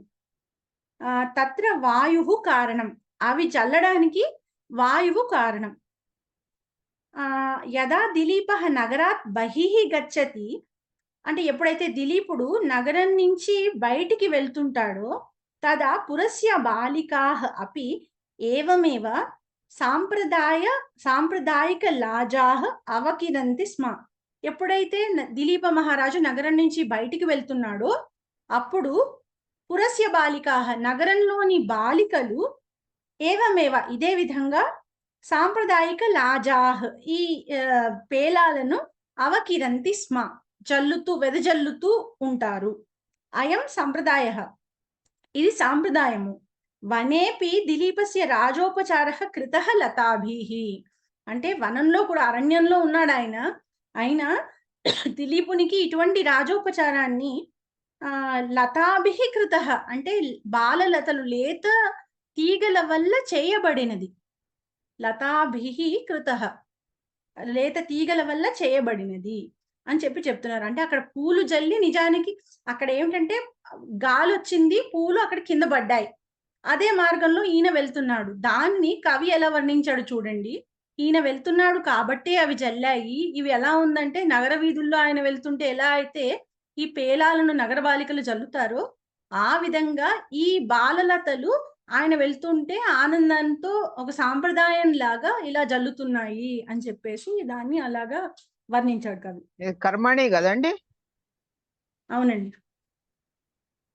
అంటే నగర బాలికలు అన్నారు కాబట్టి ఇక్కడ బాలలతలు అన్నారు. బాలలతలు అన్నారు. ఇద్దరు అన్వయ రచన చూస్తే క్రియాపదం ముందర మనం రాసుకోవాలి. అవాకిరణ్ అన్నది క్రియాపదము. నిక్షిప్త వత్యః అంటే చల్లాయి, చల్లారు లేకపోతే చల్లాయి ఆ మీనింగ్ లో వస్తుంది. ఇప్పుడు ఏంటి చల్లారు అంటే ఎవరు జల్లారు? కాహ్ అవాకిరణ్ అంటే కర్త ఎవరు? బాలలతాహ్. అందుకని కాహ్ అవాకిరణ్ బాలలతాహ్ కర్తృపదం. ఇది ప్రధాన కర్తృపదం. ఈ కర్తృపదానికి అక్కడ మనకి మరుత్ప్రయుక్తాహ అని ఒక విశేషణం ఇచ్చారు. అందుకని మరి ఇది బాలలతాహ్ అన్నది స్త్రీలింగ పదం కాబట్టి కర్త కాబట్టి ప్రథమ బహువచనంలో మనం కీదృషి అన్నదానికి మనం ప్రథమ బహువచన రూపం రాసుకోవాలి. అందుకని కీదృశ్యః బాలలతాహ్ అంటే అప్పుడు మరుత్ప్రయుక్తాహ్ అని అక్కడికి కర్త వరకు వచ్చిన పదాలు అయిపోయాయి. అప్పుడు దేనిని జల్లుతున్నాయి, దేని చేత వాడిని ఆయనని ఇలాగ చల్లుతున్నారు అంటే ప్రసూనైహి కైహి అవాకిరన్ ప్రసూనైహి. అంటే మనం తెలుగులో చెప్తుంటే పూలను వెదజల్లుతున్నాయి అంటాము, పూల చేత వెదజల్లబడుతున్నాడు అని అట్లాంటి అర్థంలో వస్తుంది. కానీ మనం కరెక్ట్ గా తెలుగులో చెప్పలేం దాని ఈ పదంలో ట్రాన్స్లేషన్. ఇక్కడ మనం తృతీయంలో చెప్తాం ఏంటంటే అది వరకు గుర్తుంచుకోవాలి. కైహి అవాకిరన్ ప్రసూనైహి అవాకిరన్. ఏమి జల్లాయి, ఎవరి మీద జల్లాయి, ఎవరిని సేవించాయి ఆ విధంగా అంటే కమ్ అవాకిరన్ అంటే ఇక్కడ కర్మ పదం చెప్పాలి. కర్మ ఏమిటి, రకరకాలు ఉన్నాయి మనకి ద్వితీయ విభక్తిలో. అయితే మనకి ఎప్పుడు కూడా ప్రధాన కర్త ప్రధాన కర్మ తీసుకోవాలంటే ఫస్ట్ నామవాచకం కానీ అంటే పలానా వారి పేరు కానీ లేకపోతే సర్వనామ శబ్దం కానీ సహ శబ్దం అంటే తద్ శబ్దం కానీ ఏదన్నా ఉంది అంటే అది మనకి ప్రధాన కర్త లేక ప్రధాన కర్మ అవుతుంది. ఇక్కడ తమ్ అని ప్రధాన కర్మగా తమ్మని తీసుకోవాలి మనం. కమ్ అవాకిరన్ అంటే తమ్. మిగతా పదాలన్నీ కూడా దీనికి కీదృశం తమ్ అని విశేషణంగా దానికి రాసుకోవాలి. కీదృశం తమ్ అంటే ఇక్కడ నుంచి మిగతా ద్వితీయ విభక్తి పదాలన్నీ కూడా అభివర్తమానం అంటే కుత్ర అభివర్తమానం, ఆరాత్ అభివర్తమానం. అభివర్తమానం అంటే ఉన్నటువంటి, ఎక్కడ ఉన్నటువంటి అంటే సమీపంలో ఉన్నటువంటి. ఈ సమీపం అన్నదానికి అవాకిరంతో కన్నా కేవలం అభివర్తమానంతోనే సంబంధం ఉంది, అన్వయం ఉంది కాబట్టి దీని దగ్గర చెప్పేస్తాం. అందుకని అభివర్తమానం రాగానే కుత్ర అభివర్తమానం. తర్వాత పునః కీదృశం మరుత్సకాభం, మళ్ళీ పునః కీదృశం అర్చ్యం. కథమివ అవాకిరన్ ముందర శ్లోకంలో ఎలా అయితే శృతేరివార్థం స్మృతి నన్వగచ్చత్ అన్నప్పుడు కూడా ఈ ఉపమాని ఎలా అయితే విడిగా రాశారో ఆ పోలిక చెప్తున్న దాన్ని విడిగా చెప్పారో ఇక్కడ కూడా కథమివ అవాకిరన్ ఏ విధంగా జల్లుతున్నాయి అంటే పౌరకన్యాః ఆచారలాజైః ఇవ అని దానికి ఉపమాను ఇలా విడిగా ఒక చోటగా ఇచ్చేశారు.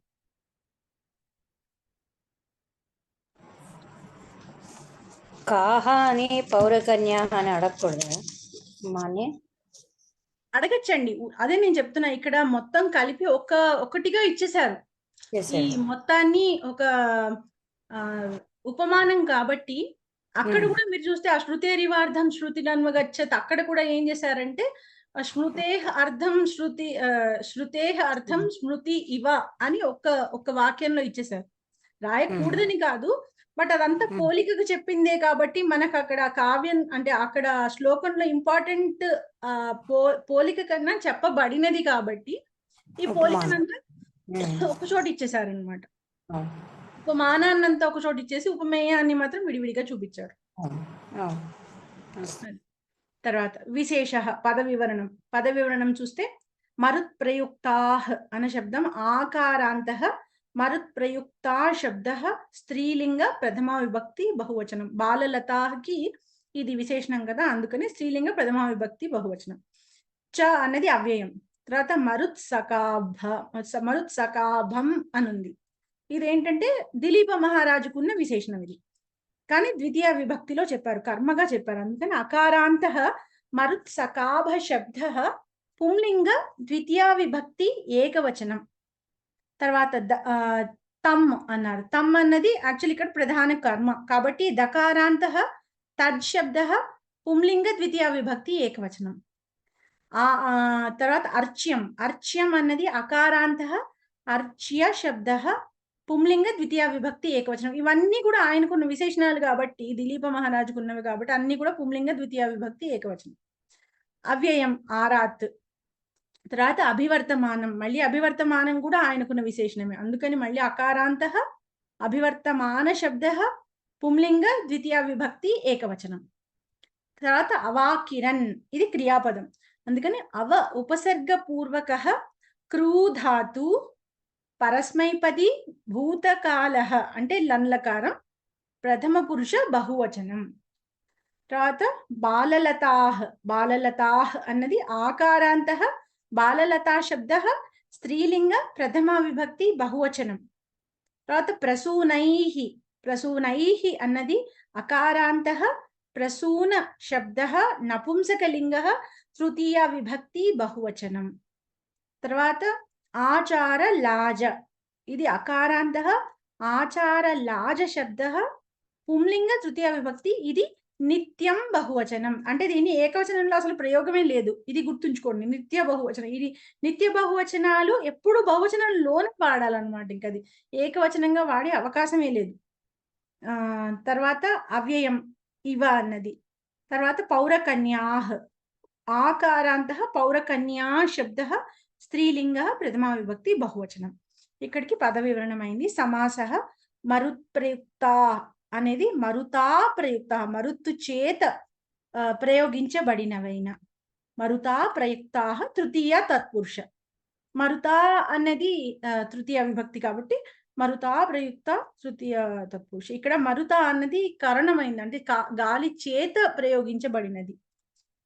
తర్వాత మరుతః సఖా, మరుత్సఖాభం అని ఉంది కదా, దానికి అన్నమాట ఇది. మరుత్సఖాభం అన్నదానికి ముందు మరుత్సఖః అని అన్నదానికి విగ్రహవాక్యం మరుతః సఖా మరుత్సఖః. ఇక్కడ కూడా చూస్తే రాజా అనున్నది రాజహగా మారినట్టు సఖా అనున్నది సఖా అని ఉత్తర పదంలో ఉంటే మరుతః సఖా అని ఉంటే అది మరుత్సఖః అని అయింది. సఖా అని ఉత్తర పదంలో వస్తే అది మనకి సమస్త పదంలోకి సఖః అని మారుతుంది, మరుత్సఖః. తర్వాత మరుత్సఖస్య ఆభ, ఇవ ఆభా యశేసః అంటే మరుత్సఖాభం కదా ఇప్పుడు మనకు కావాల్సింది. మరుత్సఖః వచ్చింది, మరుత్సఖస్య ఆభా ఇవ ఆభా యశేసః. ఇది బహువ్రీహి సమాసం అవుతుంది. అది మళ్ళీ మరుత్సఖాభం అని ద్వితీయ విభక్తిలో ఉంది కాబట్టి తమ్ అని విడిగా సర్వనామాన్ని పక్కన రాసుకుంటాం. తర్వాత బాలలతాహ్, బాలలతాహ్ ఇది కర్మధారయ సమాసం, విశేషణ పూర్వపద కర్మధారయము. దీనికి మనకి రెండు విధాలుగా రాసుకోవచ్చు. బాలాహ్ లతాహ్ అని ఒక విగ్రహ వాక్యము, ఇక్కడ ఇచ్చినట్టు బాలాహ్ చ తాహ్ లతాహ్ చ. ఇలా రాసినప్పుడు లతాహ్ అన్నది స్త్రీలింగ బహువచన శబ్దం కాబట్టి తాహ్ అనే సర్వనామాన్ని వాడాలి.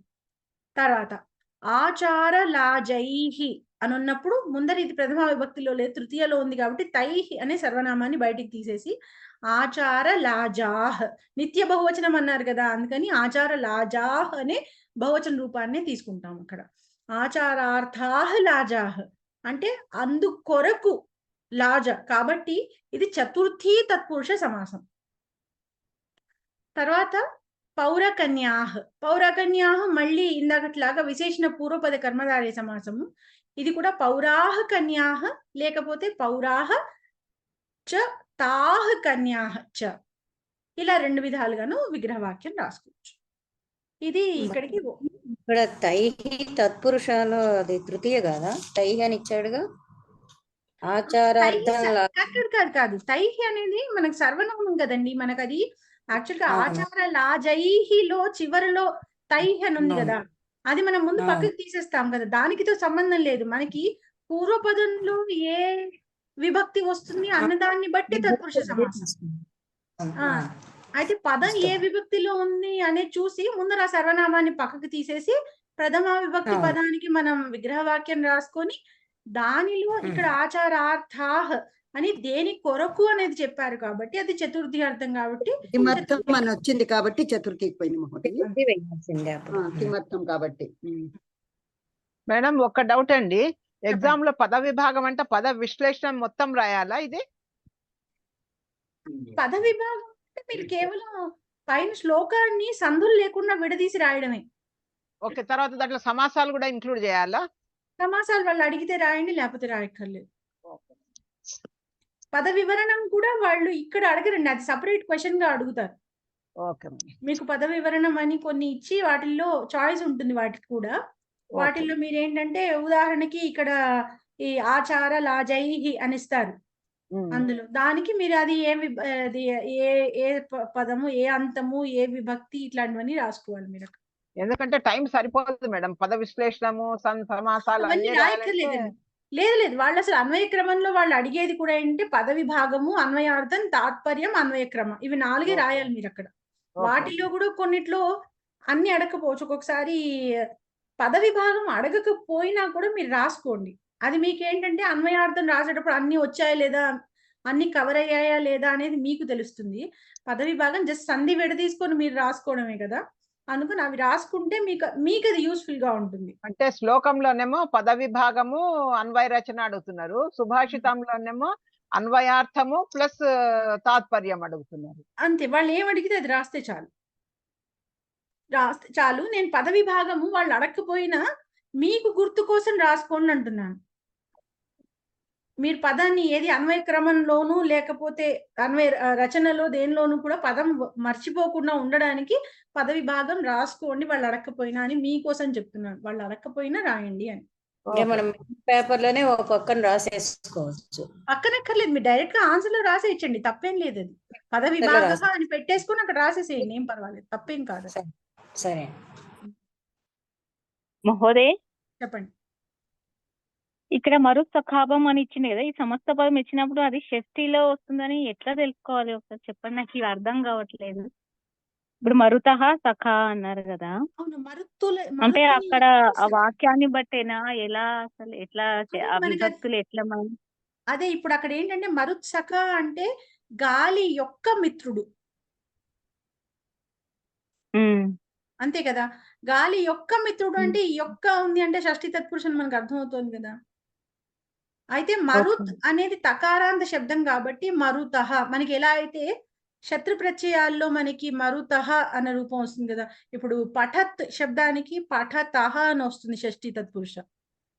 అప్పుడు నేను యాక్చువల్లీ ఇది వరకు అంటే మా దగ్గర క్లాసులకు వచ్చిన వాళ్ళకి నేను చెప్పాను, అది గుర్తుంచుకోవడానికి తృతీయ నుంచి మీకు హలంత శబ్దాలన్నిటికీ కూడా తృతీయ నుంచి మాక్సిమం వాటికి ఒక 99% వాటికి తృతీయ నుంచి కూడా ఏకవచనాల్లో అంతాలు గుర్తుంచుకోవాలంటే ఆ, ఏ, అహ, అహ, ఈ.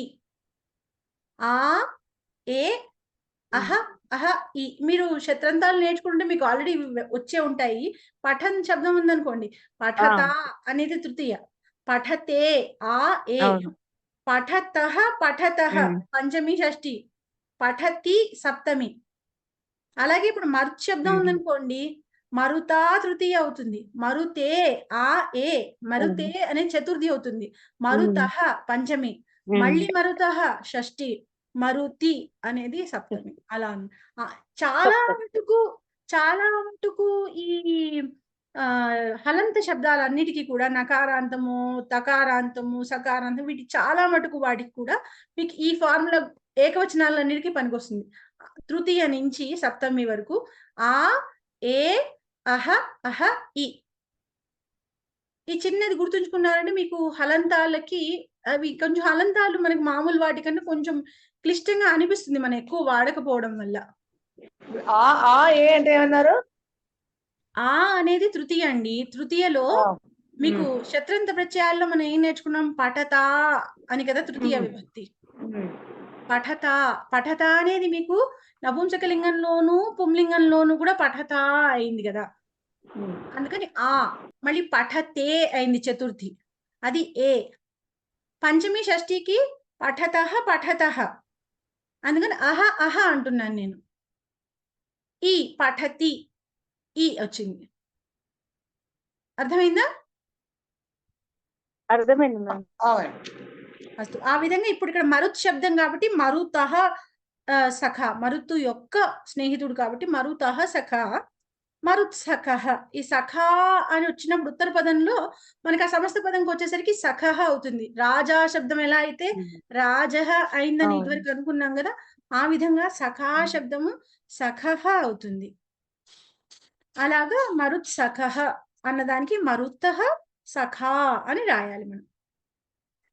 సరే, ఆ అర్థాన్ని బట్టి రాసుకోవాలండి మహాలక్ష్మి గారు. ముఖ్యంగా ఏంటంటే మనం అర్థం చేసుకోవాలి, పదాన్ని అర్థం చేసుకోవాలి. అర్థం కావట్లేదు, కొన్ని తెలియట్లేదు చాలా, ఏదో కొన్ని చిన్న చిన్న. అది కొత్త శబ్దం కాదు కానీ ఇప్పటి వరకు మనం చెప్పుకున్న వాటిలో అన్నిట్లో అయితే మీకు అర్థమైంది కదా. మనం అర్థం చెప్పుకునే చేసుకుంటున్నాం కాబట్టి ఆ అర్థాన్ని బట్టి మనం అక్కడ విగ్రహ వాక్యం రాసుకోవాలి. తర్వాత రెండో శ్లోకం. ఇత్థం వ్రతం ధారయతః ప్రజార్థం సమం మహిష్యా మహనీయ కీర్తేః సప్త వ్యతీయుః త్రిగుణాని తస్య దినాని దీనోద్ధరణోచితస్య. ఇత్థం వ్రతం ధారయతః ప్రజార్థం సమం మహిష్యా మహనీయ కీర్తేః సప్త వ్యతీయుస్త్రిగుణాని తస్య దినాని దీనోద్ధరణోచితస్య. పద విభాగం. ఇత్థం వ్రతం ధారయతః ప్రజార్థం సమం మహిష్యా మహనీయ కీర్తే. ఇవన్నీ విడివిడిగానే ఉన్నాయి. సప్త వ్యతీయుస్త్రిగుణాని కాస్త వ్యతీయుః త్రిగుణాని. ఇక్కడ విసర్గ సకారంగా మారింది, విసర్గ సకార సంధ్య. తస్య దినాని దీనోద్ధరణోచితస్య. ఇదంతా ఒకటే పదం. ఇప్పుడు వాటికి అన్వయార్థం చూస్తే ఇత్థం అంటే ఈ విధంగా, ప్రజార్థం అంటే ప్రజల కోసం అని కాదు, ఇక్కడ సంతానం కోసము అని అర్థం తీసుకోవాలి.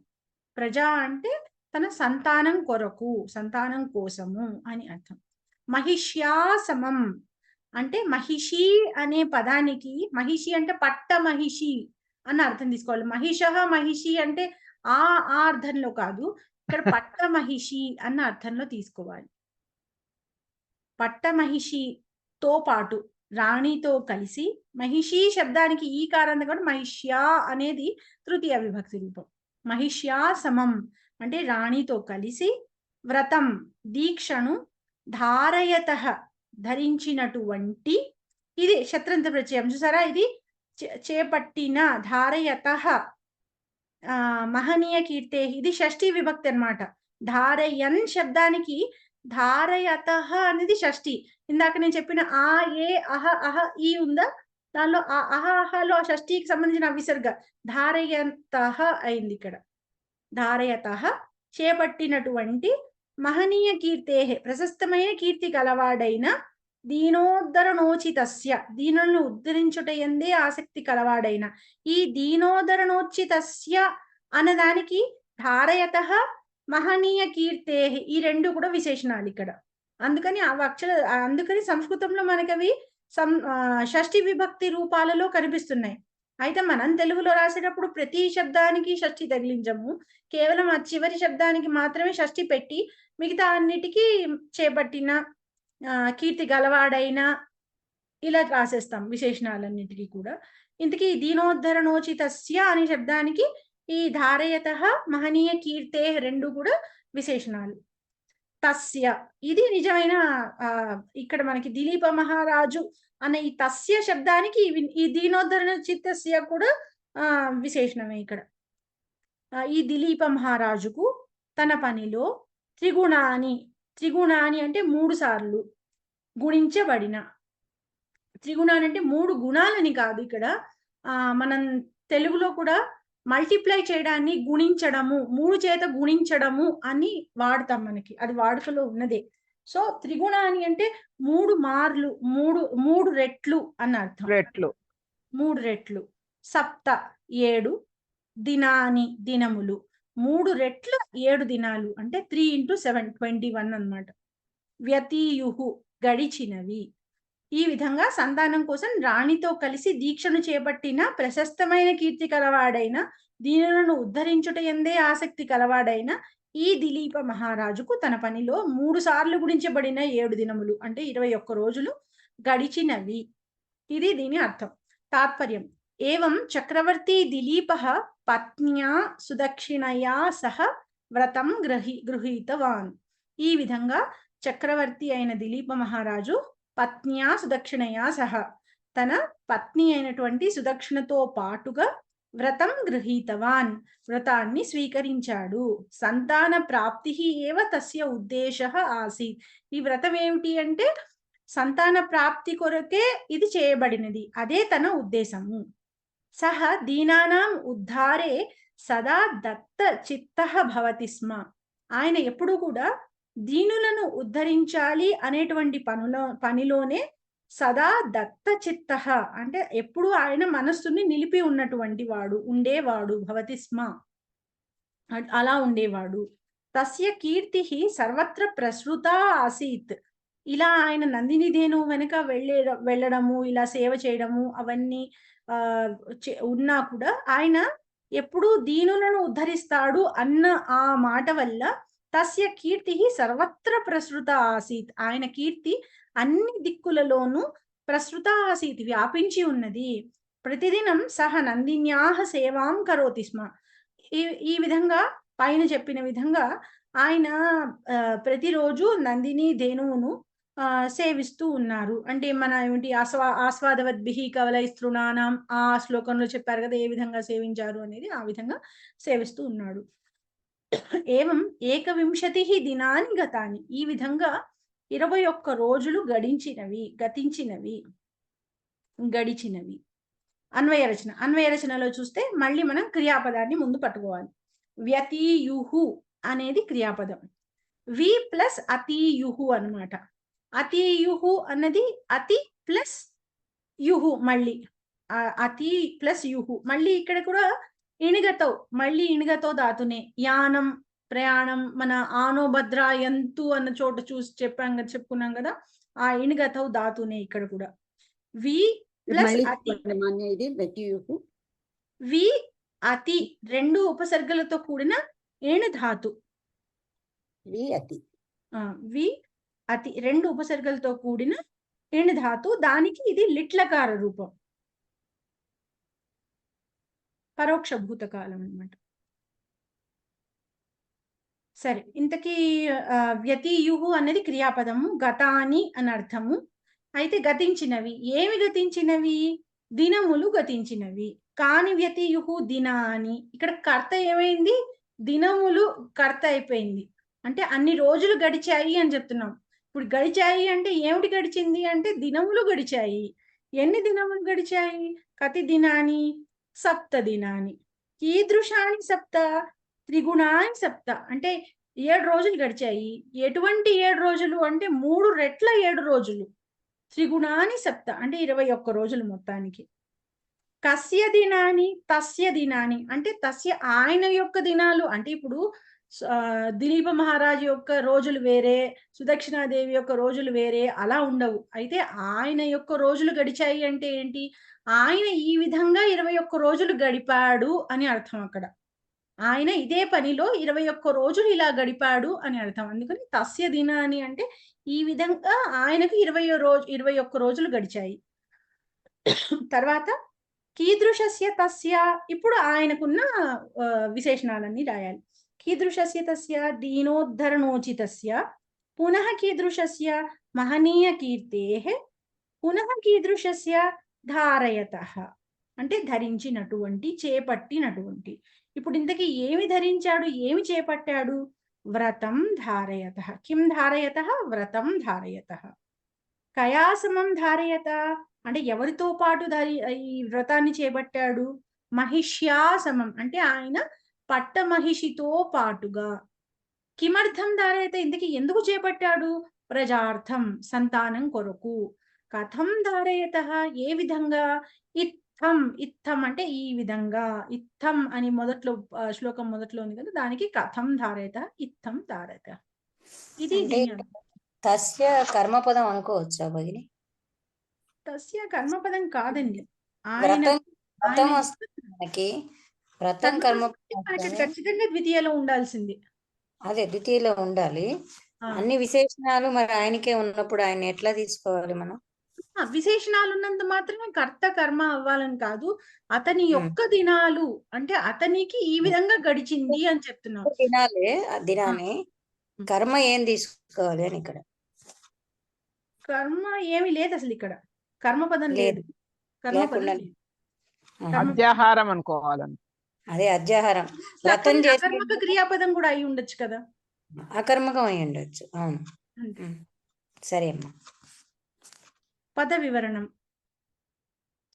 వివరణంలో ఇత్థం అవ్యయం, తర్వాత వ్రతం అనేది అకారాంతః వ్రత శబ్దః నపుంసకలింగ ద్వితీయ విభక్తి ఏకవచనం. తర్వాత ధారయతః తకారాంతః ధారయత్ శబ్దః పుంలింగ షష్ఠీ విభక్తి ఏకవచనం. తర్వాత ప్రజార్థం అకారాంతః ప్రజార్థ శబ్దః నపుంసకలింగ ద్వితీయ విభక్తి ఏకవచనం. ప్రజార్థం వ్రతం కదా, రెండు ఒకటే విభక్తుల్లో ఉన్నాయి. తర్వాత సమం అవ్యయం.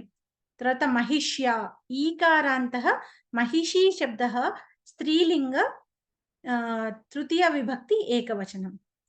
మహనీయ కీర్తేః ఇకారాంతః మహనీయ కీర్తి శబ్ద పుంలింగ షష్ఠీ విభక్తి ఏకవచనం. ఇక్కడ ఒక చిన్న విషయం, ఇక్కడ చిన్న బ్రేక్. కీర్తి అన్న శబ్దం నిజానికి స్త్రీలింగ శబ్దం. కీర్తి అన్న శబ్దం స్త్రీలింగ శబ్దం. అయితే మహనీయ కీర్తి అని ఉన్న చోట అది దాన్ని ఏం చేశారు, ఆయనకి మహనీయ కీర్తి కలవాడు అంటే మహంతమైన కీర్తి కలవాడు అని బహువ్రీహి సమాసంలో ఆయనకి విశేషణంగా వాడారు. మహనీయ కీర్తి అనేది ఆయనకి. అంటే ఉదాహరణకి పీతం అంబరం. పీతం అంబరం, అంబరం అనేది నపుంసకలింగ శబ్దం. పీతం అంబరం, పీతాంబరం. అయితే మనం ఎప్పుడైతే దాన్ని పీతాంబరహ అని వాడామనుకోండి, పీతాంబరహ అంటే పీతాంబరమును ధరించిన వాడు అయిపోతుంది. మనం బహువ్రీహి చెప్పుకోలేదు కాబట్టి ఇది మీకు ఒకవేళ అంతగా అర్థం కాకపోయినా జస్ట్ మీకు ఆ తేడా, లింగంలో తేడా వస్తుంది అన్నది మాత్రం గుర్తుంచుకోండి. ఎప్పుడైతే అంబరం అన్నది చెప్పామో, పీతం అంబరం అంటే మన అంబరాన్ని వర్ణిస్తున్నప్పుడు అంబరం అనేది నపుంసకలింగంలో ఉంది కాబట్టి పీతం అంబరం అని చెప్పాము. అయితే పీతాంబరహ అని చెప్పాము. అక్కడ అంబరం అనేది నపుంసకలింగం అయినప్పటికీ ఈ పీతాంబరహ అనేది అక్కడ మనం విష్ణువుని వర్ణిస్తున్నాం అనుకుందాం. పీతాంబరహ విష్ణువు, పీతాంబరహ హరిహి అని ఏదో వర్ణిస్తున్నాం అనుకోండి. అక్కడ ఏమైంది, ఈ హరిహి అనే శబ్దము పుంలింగ శబ్దం కాబట్టి పీతాంబరహ హరిహి అని చెప్పేసి మనం అక్కడ పుంలింగ శబ్దంగా వాడుతున్నాం. ఇక్కడ అంబరం ఇంపార్టెంట్ కాదు. పీతాంబరహ అంటే పీతమైన అంబరం అంటే పచ్చని అంబరాన్ని, పచ్చని వస్త్రాన్ని ధరించినటువంటి హరి. ఇక్కడ హరికి అది విశేషణం అయిపోతుంది కాబట్టి ఇది పుంలింగంలోకి వచ్చేస్తోంది. అలాగే కీర్తి శబ్దము మనకి ఏదైతే ఉందో అది కీర్తి అనేది యాక్చువల్గా స్త్రీలింగ శబ్దం. అయితే మహనీయ కీర్తి అని మనం దీన్ని ఇందాక మనం చెప్పుకున్నట్లుగా ఈ దిలీప మహారాజుకి విశేషణంగా వాడుతున్నాం కాబట్టి ఇది మహనీయ కీర్తి అనేది పుంలింగ శబ్దం అయిపోతుంది. అయితే మహనీయ కీర్తేహే తస్య అన్న శబ్దానికి ఇవన్నీ కూడా విశేషణంగా వాడారు కాబట్టి మహనీయ కీర్తేహ్ అని షష్ఠీలో వచ్చింది కాబట్టి పుంలింగ షష్ఠీ విభక్తి ఏకవచనం అని రాస్తాం. అంటే హరి శబ్దం లాగా తీసుకుంటున్నాం. ఏంటండి? పుంలింగ శబ్దం హరిహి శబ్దం లాగా తీసుకుంటున్నాం.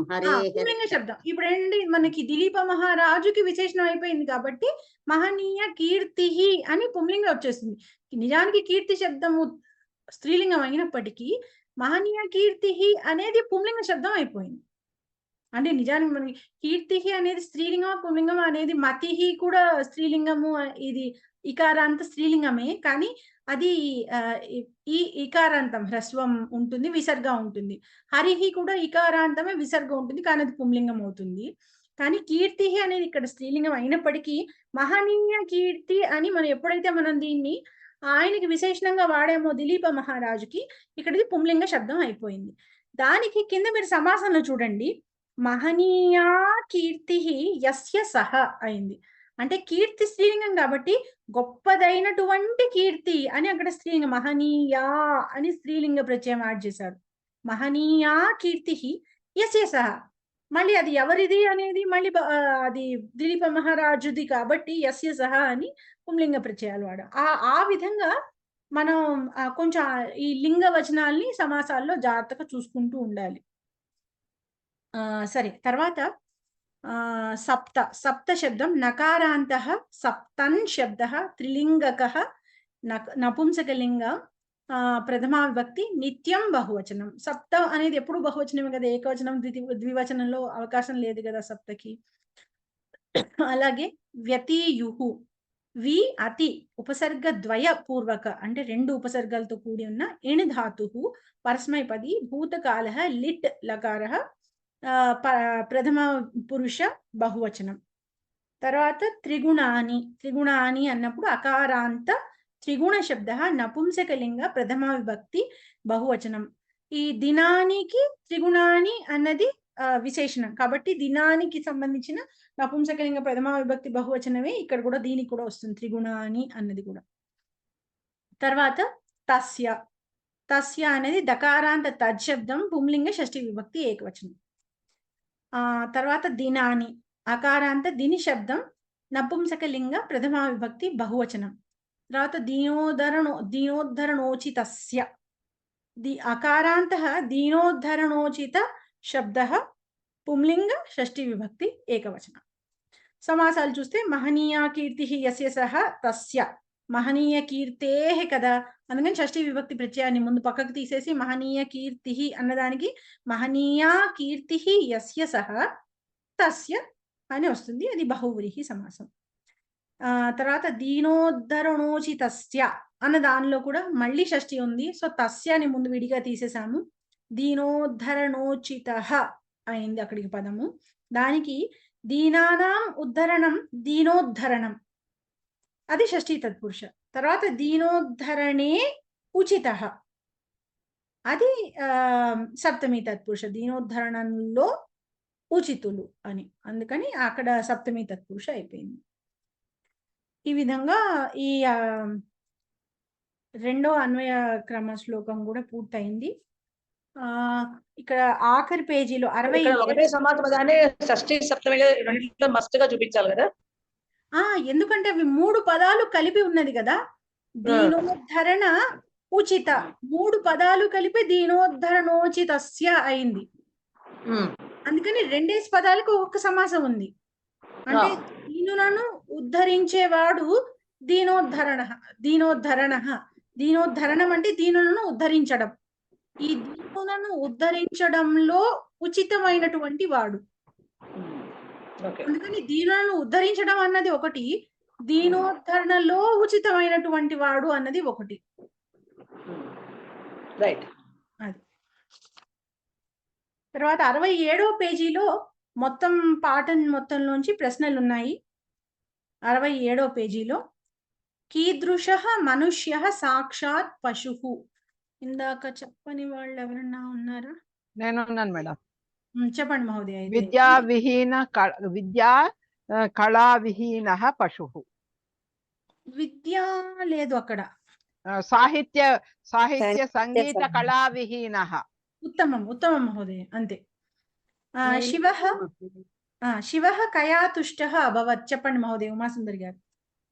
శివః కయా తుష్టః అభవత్, ఇది కావ్యకథలో ఉంది. శివః పార్వత్యాః భక్త్యా ప్రీత్యా చ సంతుష్టః. అస్తు, ఉత్తమం. నిష్కల్మష భక్త్యా ప్రీత్యా చ అనొచ్చు, ఉత్త భక్త్యా ప్రీత్యా అని కూడా అనొచ్చు. ఓకే, తుష్టః అభవత్, ఉత్తమం. తర్వాత సంధ్యారాణి గారు, ప్రసూనం ఇత్యస్య అర్థః కః? సంధ్యారాణి మహోదయ. సంధ్యారాణి మహోదయ. ప్రసూనం ఇత్యుక్తే పుష్పం. ఉత్తమం ఉత్తమం మహోదయ. అనంతలక్ష్మి గారు, ద్వయోః జ్యోతిష శాస్త్రజ్ఞయోః నామ లిఖత. ఇక్కడ మనకి చాలా మంది పేర్లు ఇచ్చాడు, ముందర పేజీలోనే ఉంది. 1 2 3 4 పేర్లు ఇచ్చాడు, ఎవరు 2 చెప్పమంటున్నాడు. ఉత్తమం ఉత్తమం ఉత్తమం మహోదయ. తర్వాత సమాసం కృత్వా సమస్త పదం సమాస నామ చ లిఖత. ఇది పోయిన క్లాస్ లో ఎవరు నన్ను అడగలేదన్నారని వాళ్ళని అడిగాను. కపిః కుంజరః ఇవ కపి కుంజరః ఉపమాన ఉత్తర పద, ఇది అయిపోయింది.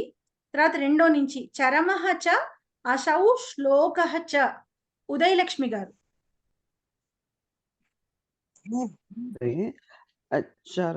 భార్గవి మహోదయ దయచేసి మ్యూట్ చేసుకోండి అమ్మా. భార్గవి మహోదయ మ్యూట్ చేసుకోండి. మహోదయ మొత్తం చెప్పండి అమ్మా. చరమః చ అసౌ శ్లోకః చ, ఇది విశేషణ పూర్వపద కర్మధారయ సమాసం. సమస్త పదం కూడా చెప్పాలి. చరమ శ్లోకః. చరమ శ్లోకః, ఉత్తమం ఉత్తమం మహోదయ. తర్వాత గోపాల్ మహోదయ, సన్ చ అసౌ వైద్యః చ. సన్ చ అసౌ వైద్యః చ. గోపాల్ మహోదయ.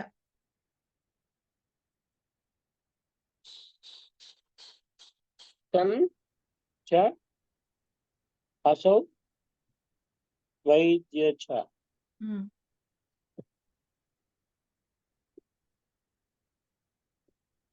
సత్వైద్య. సద్వైద్య. సత్ వైద్య రాదండి మళ్ళీ మీకు. సత్ అనేది మనకి తకారము, అక్కడేమో వకారం ఉంది కదా, మృదు సవైద్య వ్యంజనం ఉండేసరికి సద్వైద్య అవుతుంది. సత్వైద్య అని చెప్పాను. సద్ దకారం వస్తుంది, జస్వ సంధి అయ్యి.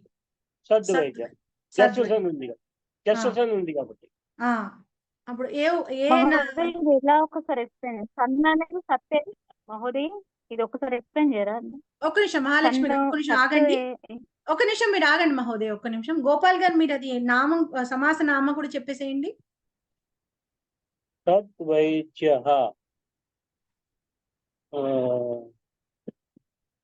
ఉపపది నామం ఏంటండి? ఉపపది సమాసం కాదండి, మీకు ఇది మీకు విగ్రహవాక్యం చూడగానే మీకు అది అర్థమైపోవాలి ఏ సమాసం అనేది. అసౌ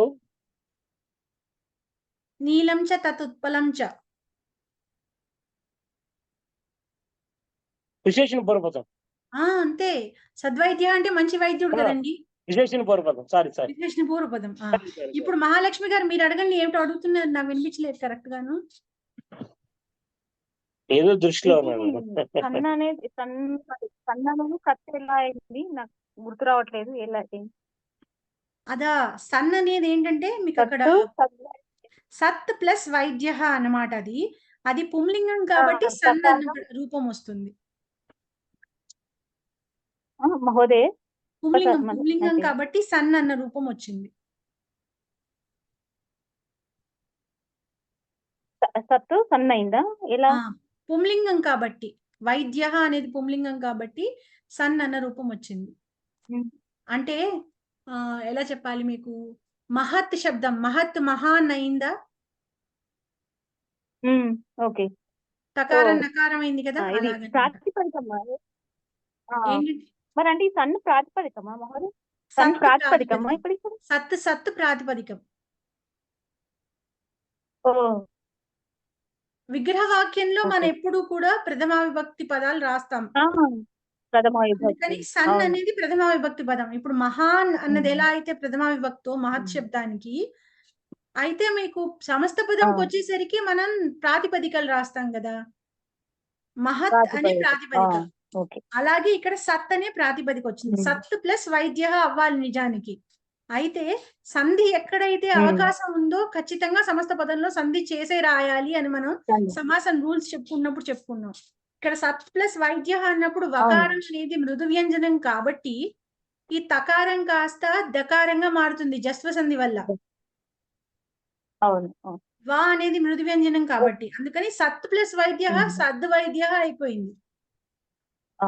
ఓకే, అస్తు మహోదయ, ధన్యవాదాలు. ఇది అర్థమైంది, సంధి అర్థమైంది కానీ అదే అర్థం కాదు. అస్తు. తర్వాత మీరే చెప్పండి మహాలక్ష్మి గారు. రాజా ఇంద్ర ఇవ. రాజా ఇంద్ర ఇవ, రాజేంద్ర. ఏ సమాసం అండి? విశేషణ ఉత్తర పద. రాజా ఇంద్ర ఇవ. రాజా ఇంద్ర విశేషణ పూర్వ పద. ఇవ శబ్దం ఉందండి. ఇవ అంటే వలే. ఓకే. రాజా ఇంద్ర సంభావన కాదండి, మీరు అసలు చదవలేదు కదా. నేను చెప్పాక క్లాస్ అయిపోయాక చదవలేదు కదా అసలు. అంటే ఇవ శబ్దం ఉంది అంటే దీని వలే ఉంది అంటే ఉపమానం అక్కడ ఉంది ఖచ్చితంగా. ఇవ శబ్దం మీకు విగ్రహవాక్యంలో కనిపించిందంటే అది ఖచ్చితంగా ఉపమానమే. అయితే అది ఇవ ఎక్కడుంది అన్న దాన్ని బట్టి ఉపమాన పూర్వపదమా ఉపమాన ఉత్తర పదమా. ఇవ చివరికి వెళ్ళిపోయింది అనుకోండి, లాస్ట్ లోకి వచ్చేసింది అనుకోండి, అది ఉపమానం ఉత్తర పదం. ఉత్తర పదం. లేదు ఇవ మధ్యలో ఉందనుకోండి, అది ఉపమాన పూర్వపదం. సరే, తర్వాత శ్రీలక్ష్మి గారు. పురుష ఋషభ ఇవ. పురుష ఋషభ ఇది కూడా ఉపమాన ఉత్తర పదం అండి. పురుష ఋషభ అవుతుంది. పురుష ఋషభ అయితే అక్కడ అచ్చు మధ్యలోకి ఉండదు కాబట్టి అక్కడ మళ్ళీ గుణసంధి జరుగుతుంది. జరిగి పురుషర్షభ అవుతుంది. అక్కడ అర్ వస్తుంది, అక్కడ రుకారం బదులు. ఓకేనా? రుకారం పరమైనప్పుడు అర్రు వచ్చింది, పురుషర్షభ అంతే. తర్వాత యథోదాహరణం నిర్దిష్ట లింగేషు తరపు ప్రత్యయాంతం తమపు ప్రత్యయాంతం చ రూపం లిఖత. సరళ స్త్రీలింగం, సరళతర, సరళతమ. అల్వేల్ మంగమ్మ గారు, కఠిన పుంలింగ శబ్దం. కఠినతరః కఠినతమః. తర్వాత విజయ్ కుమార్ మహోదయ, క్లిష్ట నపుంసకలింగం. విజయ్ కుమార్ మహోదయ. క్లిష్టతరం క్లిష్టతమం. ఉత్తమం మహోదయ. కామేశ్వరి గారు, దీర్ఘ స్త్రీలింగం. దీర్ఘతర దీర్ఘతమ. ఉత్తమం. భార్గవి పేరి గారు, హ్రస్వ నపుంసకలింగం. హ్రస్వతరం హ్రస్వతమం. ఉత్తమం మహోదయ. ప్రసన్న గారు, మృదు పుంలింగం. మృదుతరః మృదుతమః. ఉత్తమం మహోదయ. తర్వాత సిహెచ్ ఉషారాణి గారు, గంభీర స్త్రీలింగం. సిహెచ్ ఉషారాణి గారు. గంభీర స్త్రీలింగం కదా, గంభీరతర గంభీరతమ. ఉత్తమం మహోదయ. అయిపోయింది. దీంతో మనకి 3వ పాఠం కూడా పూర్తి అయింది. ఎప్పటికప్పుడు ముందు నుంచే చదివేసుకోండి. దానిలో ఉన్న సాహిత్య చరిత్రలో ఉన్నవి కూడా పూర్తిగా ఎప్పటికప్పుడు చదువుకోండి. సాహిత్య పరిచయంలో ఉన్నవి, గ్రంథకార పరిచయము, కావ్య కథ, దానిలో కూడా ఎప్పటికప్పుడు చదువుకొని వాటిలో నోట్స్లు రాసుకునే వాళ్ళు నోట్స్లు రాసుకొని అవసరమైతే నాకు పెట్టండి. నాకు ఒకళ్ళిద్దరు పంపించారు, నేను వాళ్ళకి కరెక్షన్ చేసి నేను మళ్ళీ పంపిస్తాను, నాకు గుర్తుంది. అయితే టైం కుదరక నేను చూడలేదు. తర్వాత విజయ్ కుమార్ మహోదయ ఏదో అడుగుతున్నారు, అడగండి. గెలిచిన పాఠాల్లో విగ్రహ వాక్యాలు రాయడంలో కొద్దిగా కాన్ఫిడెన్స్ తక్కువగా ఉంది. ఏదైనా ఎక్సర్సైజ్ ఇస్తారా విగ్రహ వాక్యాలు? నేను అసలు యాక్చువల్లీ ఈసారి ఏమిటంటే సమాసాలు అన్నీ కూడా మీకు సమాసాలు వేరే పుస్తకంలోంచి చూసిన అన్నీ కూడా ఇంచుమించుగా మనకి ఎగ్జాంపుల్స్ లో ఇచ్చేసాడండి, అభ్యాసాల్లో గాని పాఠంలో గాని. అందుకని అసలు ఈసారి మనం ప్రవేశ నుంచి ప్రతిసారి ఎక్సర్సైజులు చేసుకుంటూ వస్తున్నాం, ప్రతి పాఠానికి ఒక హోంవర్క్ పెట్టేసుకొని. ఈసారి మాత్రం అందుకని హోంవర్క్లు అసలు ఇవ్వట్లేదు. అయితే చూద్దాం, ఇంకొంచెం ముందరికి వెళ్ళాక 4-5 పాఠాలు అయ్యాక అందులో అయినంత వరకు ఉన్నవన్నీ ఒక మిశ్రమాభ్యాసం లాగా ఒకటి పెట్టుకుందాం. పెట్టుకుంటే అంటే అది మీకు అందులో అన్ని టెక్స్ట్ బుక్ లో ఉన్నవే, కొత్తవేమీ ఉండవు అందులో. అయితే మీకు అన్ని కలిపిస్తే మీరు గుర్తుపడతారా లేదా అనేది చూడడానికి అది. అలా కావాలంటే ఒకటి కాస్త ఇంకొక లెసన్ అయ్యాక ఎప్పుడో ఒకసారి చూద్దాం. అప్పటికంటే కనీసం సమాసాలు అన్ని అయిపోయాక అప్పుడు ఒకటి ఇస్తాను. ఇప్పుడు బహువ్రీహి కూడా అయిపోయాక అప్పుడు పెట్టుకున్నాం అనుకోండి, అప్పుడు సమాసాలు అన్నిటికీ కలిపినది ఉంటుంది కాబట్టి అవ్యయీ భావం ఒకటి మిగులుతుంది. అది కూడా అయిపోయాక ఏముంటుంది? ఇక్కడ ఒక డౌట్ అండి. ఒక్క నిమిషం. ఓకే, 6వ పాఠం అయిపోయిన తర్వాత అప్పుడు ఇస్తాను మహోదయ. అప్పుడు చేద్దాం. ప్రసన్న గారు అడగండి మహోదయ. ఇప్పుడు రాజా ఇంద్ర ఇవ అని ఉంది కదా, రాజేంద్ర. అంతకు ముందు అంటే నాగేంద్ర దేవేంద్ర చదివినప్పుడు దేవానాం ఇంద్ర నాగానాం ఇంద్ర చదివాం కదా, అలా రాజానాం ఇంద్ర అనకూడదు, దీన్ని అనకూడదు. ఎందుకంటే ఇక్కడ రాజు ఇంద్రుడి వంటి వాడని చెప్తున్నాం, రాజుని ఇంద్రుడితో పోలుస్తున్నాం. ఇక్కడ నాగేంద్ర మన నాగానాం ఇంద్ర అని చెప్పుకున్నామా? ఫస్ట్ లెసన్స్ లో అంతేలేండి. నాగహ ఇంద్ర ఇవ అవ్వదు కదా ఇప్పుడు. కరెక్టేలేండి. ఎందుకంటే మీకు నాగహ అంటే ఇప్పుడు ఒక ఏనుగు అన్న అర్థం తీసుకోండి. నాగహ అంటే ఏనుగు అవ్వచ్చు, లేక పాము అవ్వచ్చు. రెండిటికి కూడా నాగ అర్థం ఉంది. మనం ఏనుగు అన్న అర్థంలో తీసుకున్నాం అనుకోండి, ఏనుగులలో ఇంద్రుడు అంటే ఏనుగులలో గొప్పవాడు అన్న అర్థం. ఏనుగు ఇంద్రుడి వంటి ఏనుగు ఉండదు కదా మామూలుగా. ఇంద్రుడి వంటి ఏనుగు ఉంటుందా ప్రసన్న గారు? ఉండదు కదా. అదేంటంటే ఒక మనిషిని అయితే మనం పోల్చగలం ఇంద్రుడితో కదా. అవును, అందుకని అక్కడ ఇది రాదు, కానీ ఇది అలా రావచ్చు కదా, రాజానాం ఇంద్ర అని రాకూడదా? లేదు, రాజుల ఇంద్రుడు లాంటి వాడు ఇంద్రుడు అని, రాజులకు ఇంద్రుడి వంటి రాజు అనే పోలుస్తున్నాం మనం. ఇది సరే, ఇది పోలుస్తున్నాం, ఇది కరెక్ట్ అయింది. అలా అనకూడదా అని నాకు డౌట్ వచ్చింది. అనమండి, మామూలుగా రాజేంద్ర అంటే రాజా ఇంద్ర ఇవానే అంటే ఇంద్రుడు ఏ విధంగా అయితే గొప్ప రాజో ఈ రాజు కూడా అలాంటి వాడని అంతే. ఓకే. కామేశ్వరి గారు చెప్పండి. ఇది సుభాషితాలలో అస్సలు తెలుగు అనేది లేదండి. మీనింగ్ రాసినప్పుడు కంప్లీట్ సాంస్క్రిట్ హిందీ, కానీ కోవిదలు లేదు. అన్వయ రచన అనే దాంట్లో మాత్రము మీనింగ్స్ ఇచ్చినప్పుడు అన్వయ రచనలో మాత్రం తెలుగులో ఇస్తున్నాడు. అంటే మనం రాసేటప్పుడు కూడా అలాగే రాయాలి. అంతే అంతే అంతే మనకి టెక్స్ట్ బుక్ లో ఎలా ఉందో అలాగే రాయాలి. ధన్యవాదాలు. సరే, ఇంకా ఒక్క 20 నిమిషాలు ఉంది. సరే, 4వ పాఠం స్టార్ట్ చేసి సూక్తి చెప్పుకుందాము. చూద్దాం. అన్వయ రచన విశేషాలు కూడా రాయాలా మేడం? లేదండి, ఇప్పుడు చాలా సార్లు అడిగారు కదా అందరూను, అదే చెప్తున్నా. పద వివరణం అనేది సపరేట్ క్వశ్చన్ గా వస్తుంది.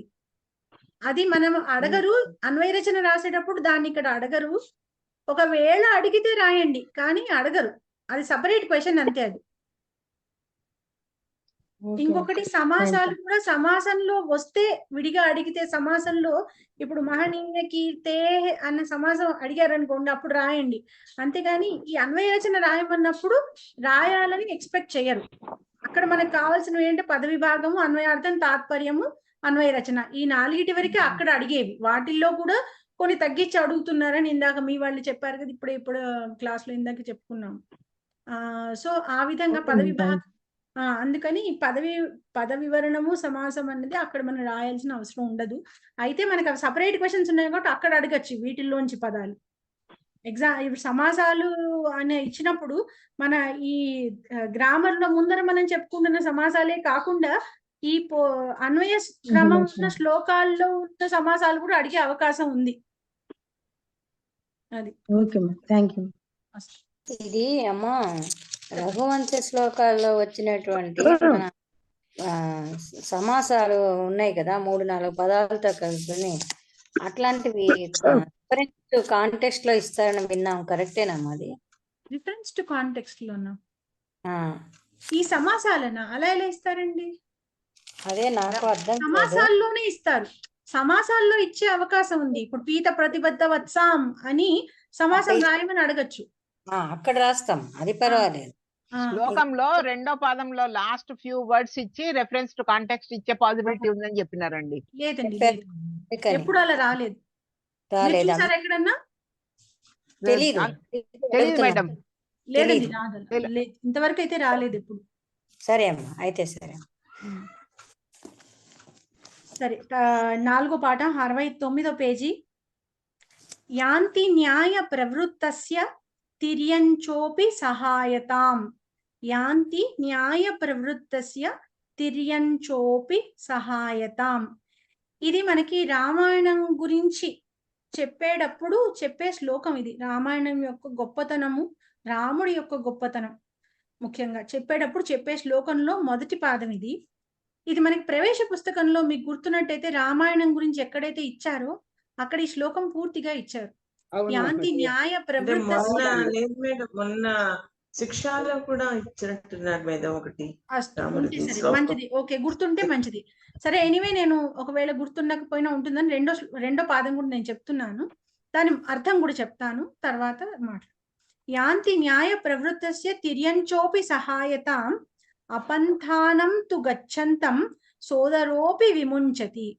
అంటే ఏమిటంటే ఇప్పుడు యాంతి న్యాయ ప్రవృత్తస్య, యాంతి అంటే ప్రయాణించేవారు, ప్రయాణిస్తున్నారు, నడిచేవారు అని అర్థం బేసిక్గా. అక్కడ న్యాయ ప్రవృత్తస్య అంటే న్యాయ మార్గంలో, ఎవరైతే న్యాయ మార్గంలో నడుస్తారో, తిర్యంచ ఉపి అపి, తిర్యం చ అపి, తిర్యంచోపి అంటే తిర్యం చ అపి అంటే తిరియక్కులు అంటారు కదా, అంటే వెన్నుపూస ఏదైతే ఉంటుందో, మామూలుగా మనుషులకి వెన్నుపూస నిలువుగా ఉంటుంది. ఈ తిరియక్కులు అనేది ఏవైతే ఉంటాయో వాటికి వెన్నుపూస అడ్డంగా ఉంటుంది. ఇప్పుడు ఉడతలు ఇలాంటి వాటివి, ఇప్పుడు పాములు, వీటికి ఏమిటంటే ఆ వెన్నుపూస ఇలా అడ్డంగా ఉంటుంది. అందుకని అవి ఏమిటి ఇలా నిలువుగా నిలబడలేవు. అవి ఎప్పుడు కింద నేల మీద ఇలా ఆనుకొని ఇలా కింద ఉండాల్సింది, పడుకొని ఉండాల్సినవి. అవి అలా ఉండే వాటిని తిరియక్కులు అంటారు.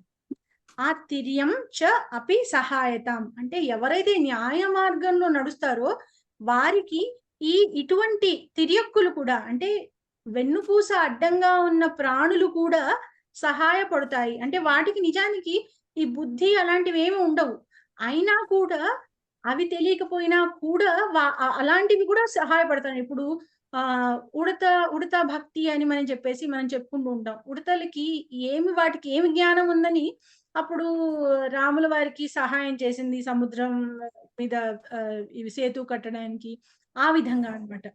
అయితే అపంథానం తు గచ్చంతం సోదరోపి విముంచతి అంటే అపంథానం అంటే చెడు మార్గంలో, అపంథానం గచ్చంతం అంటే ఎవరైతే చెడు మార్గంలో నడుస్తుంటారో సోదరోపి విముంచతి అలాంటి వారిని సోదరుడైనా కూడా సొంత సోదరుడు కూడా విడిచిపెడతాడు. రావణాసురుడు ఏం చేశాం, విభీషణుడు ఉన్నాడు, ఆయన సొంత సోదరుడు అయినప్పటికీ ఆయన చెప్పాడు ముందర, ఒరే మంచిది కాదురా ఇది వదిలేద్దాము, మన సీతమ్మ వారిని అప్పగిచ్చేద్దామని. ఆయన వినలేదు. ఏం చేశాడు, చివరికి ఎంత చెప్పినా వినట్లేదు వీళ్ళు అని చెప్పేసి ఆయనే వాళ్ళను వదిలేసి రాముల వారి దగ్గరికి ధర్మం ఎటుందో అటువైపు వెళ్ళిపోయాడు. అలాగా ఎవరైతే చెడు మార్గంలో ఉంటారో వారిని సొంత సోదరుడే అయినప్పటికీ వదిలేస్తాడు. ఎవరైతే న్యాయ మార్గంలో ఉంటారో అలాంటి వారికి తిర్యక్కులు ప్రాణులు, ఇతర ప్రాణులు కూడా సహాయపడతాయి అని చెప్పేసి దీనికి అర్థం. ఇక్కడ తిర్యంచ అన్నప్పుడు తిర్యం ప్లస్ చ అనేది ఇక్కడ పరసవర్ణ సంధి. తిర్యంచ ప్లస్ అపి తిర్యంచోపి పూర్వరూప సంధి అయింది. సహాయతాం అన్నది లోట్లకార రూపం. ఇది ఇక్కడికి సూక్తి అయిపోయింది. సరే, ఎవరైనా ఏమైనా అడగాల ఇవాళ, లేకపోతే ఇక్కడికి ఇవాళ క్లోజ్ చేసేద్దాం. ఇంకా ఇది ఏంటి తిరియన్ అన్నారా? తిర్యం అపి తిర్యం చ అనేది కాస్త ఏంటంటే అనుస్వారం ఏదైతే ఉందో అది చకి ముందర ఉండేసరికి అది చవర్గంలోని అనునాసికంగా మారిపోయింది తిర్యం చ అని. అందుకని ఇది పరసవన్.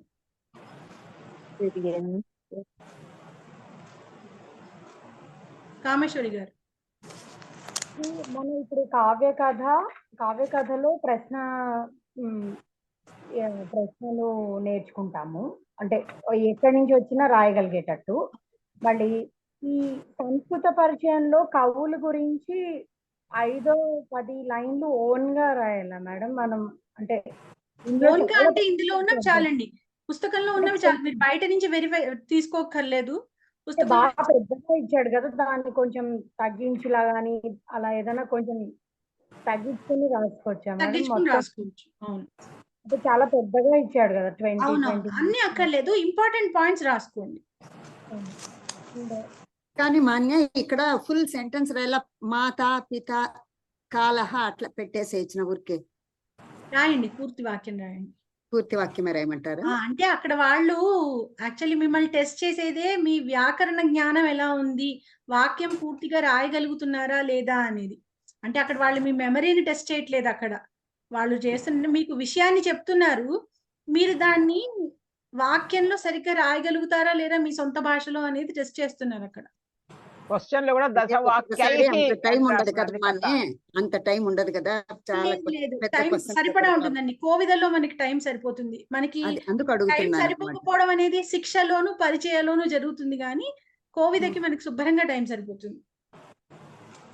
యాక్చువల్లీ దీంట్లో 40% గ్రామరే ఉంది మేడం. అదే అంత మన గ్రామర్ ఎక్కువ. ఇప్పుడు ఒక అలంకారాలు, ఛందస్సు, సమాసాలు ఇవన్నీ అయిపోయాక మనకి యాక్చువల్ గా రాయాల్సిన అన్వయరచన ఒకటి, సుభాషితం ఒకటి, ఒక లేఖ, ఒక నిబంధు. ఈ దీని మీద కూడా ఈ సంస్కృత సాహిత్యకారులు వాటి గురించి కూడా అవి 1-2 5 వాక్యాలు రాయాల్సినవేవో ఉంటాయి అనుకుంటాను. మిగతావన్నీ చాలా మటుకు మ్యాచ్ ద ఫాలోయింగ్ లో ఇచ్చేస్తారు. సో మీకు గ్రామర్ లో ఎక్కువ పోతుంది కాబట్టి మీకు టైం చాలా సేవ్ అవుతుంది. అక్కడ మ్యాచ్ ద ఫాలోయింగ్ వస్తే ఈజీ మేడం, ఎస్ఏ క్వశ్చన్ లోపలనే టైం పడుతుంది కొంచెం. కానీ మన పుస్తకం చివర మాత్రం 10 వాక్యాలని ఇచ్చి 5 మార్కులు పెడుతున్నాడు.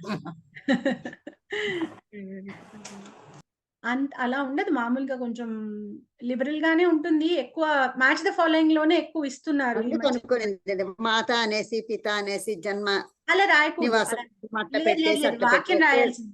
టాపిక్ అయిపోతుంది కదా కాదండి, fast ఒకటి గా. చూడండి ఉమాసుందరి గారు, మాత అని రాసి ఇప్పుడు పాణిని గారి తల్లి పేరు దాక్షి దాక్షి ఏంటండి? దాక్షి దాక్షి. దాక్షి ఆవిడ పేరు. మాత దాక్షి అనే బదులు పాణినేహ్ నామ, మాతాయాహ కాదు, మాతుహు నామ దాక్షి. ఏతస్య మాత దాక్షి అని కూడా పెట్టేది. దాక్షి, ఏతస్య మాత దాక్షి. అప్పుడు దానికి దీనికి మీకు మాత దాక్షికి ఏతస్య మాత దాక్షికి ఏం తేడా? ఏతస్య పదం. అందుకోసం ఏతస్య పిత శంకు పూర్తి రాయాల్సిందే. ఏతస్య రాసిస్తే అయిపోతుంది కదా. పూర్తి వాక్యమే రాయండి. ఇలా ఊరికే ఇలా కీ పాయింట్స్ లా ఇవ్వకండి. వద్దా? సరే సరే. అదే కొంచెం డౌట్ ఉండింది అనమాట. అలా బుక్ లో నేను రాసుకునేటప్పుడు కూడా ఇలాగ రాయొచ్చా అలాగ రాయొచ్చా అని కొంచెం డౌట్. మీరు కీ పాయింట్స్ గా రాసుకోండి. మీరు రాసుకున్నప్పుడు రాసుకోవడానికి ఏముంది, అది రాసుకోండి. కానీ ఎగ్జామ్ లో పూర్తి వాక్యం రాయండి. మీకు అందులో అదే ఒక పదం 2 పదాలు ఎక్స్ట్రా వస్తాయి మహా అయితే, అంతకన్నా ఎక్కువ. అదే ఈ డౌట్ ఉండింది అనమాట, క్లారిఫై చేసుకుందాం అనేసి. అంటే ఒక్కొక్క ఎస్ఐకి కనీసం 2 ఎస్ఐలకు కలిపి ఒక పావు గంట కేటాయించేసుకోవాలి పక్కన. అవును అవును, అంతే. వారికి టైం పెట్టేసుకోవాలి దానికోసం. అవునండి, రాసుకోవాలి. 15 నిమిషాలు అయితే పడుతుంది. అదే మీకు ఎందుకంత టైం ఉంటుంది అంటే, మీకు మిగతా అంత గ్రామర్ కాబట్టి గ్రామర్ ఫాస్ట్ గా అయిపోతుంది. గ్రామర్ లో మీకు అయితే తెలుసు, లేకపోతే తెలియదు, అంతే. అందుకన్నా మీరు అందులో ఆలోచించి చేయాల్సింది ఏమీ లేదు. వస్తే శిక్షలు అయితే టైం చాలలేదు మేడం యాక్చువల్ గా. అవును, శిక్షలు రాయాల్సినవి చాలా ఉంటాయండి. పరిచయలో కూడా ఉంటాయి, శిక్షలు ఇంకా ఎక్కువ ఉంటాయి. అన్నిట్లోకి రాయాల్సింది ఎక్కువ రాసేది శిక్ష. మీకు ప్రవేశంలో ఎలా సరిపోయిందో కోవిదలో అలా సరిపోతుంది. ఈజీ. కానీ పోర్షన్ చాలా ఉంది ఇక్కడ. ఒక్కటే మేడం బహువ్రీహి సమాసం లోపల నాకు కొంచెం ప్రాబ్లం వస్తా ఉంది మేడం. ఇంకా మనం చెప్పుకోలేదు, మనం చెప్పుకున్నప్పుడు చూద్దాం. బహువ్రీహి మీరు ముందు చదివేసి అర్థం కాలేదంటే అది ఎలా, మనం చెప్పుకుందాం. మనం చెప్పుకున్నాక అప్పుడు చూడండి. సరే, అస్తు. అయితే ఏకతా మంత్ర ఎవరు పాడతారు ఇవాళ? అహం పఠామి. అస్తు మహోదయ, ఉత్తమం. ఏక నిమిష.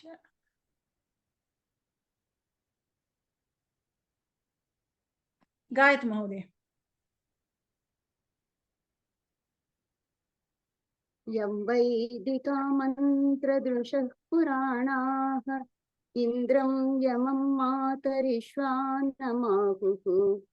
వేదాంతినో నిర్వచనీయమేకం యం బ్రహ్మ శబ్దేన వినిర్దిశంతి శైవాయమీశం శివ ఇత్యవోచన్ యం వైష్ణవా విష్ణురితి స్తువంతి బుద్ధస్తదార్హన్నితి బౌద్ధ జైనాః సత్శ్రీ అకాలేతి చ శిఖసంతః శాస్తేతి కేచిత్ ప్రకృతి కుమారః స్వామీతి మాతేతి పితేతి భక్త్యా యం ప్రార్థయంతే జగదీశితారం స ఏక ఏవ ప్రభురద్వితీయః. ధన్యవాదः మహోదయ. ఇది ఒక్క చోట సిఖసంతః. సిఖసంతః. సిఖసంతః. అస్తు, ధన్యవాదాలు. సిఖసంతః. ఓం సర్వే భవంతు సుఖినః, సర్వే సంతు నిరామయాః, సర్వే భద్రాణి పశ్యంతు, మా కశ్చిద్ దుఃఖభాగ్ భవేత్. ఓం శాంతి శాంతి శాంతి. ధన్యవాదः మహోదయ. ధన్యవాదः మహోదయ. ధన్యవాదాలు. మళ్ళీ శుక్రవారం కలుద్దాం. ధన్యవాదం మహోదయ. ధన్యవాదం మహోదయ. నమస్తే. పునర్మిలామః. నమస్తే.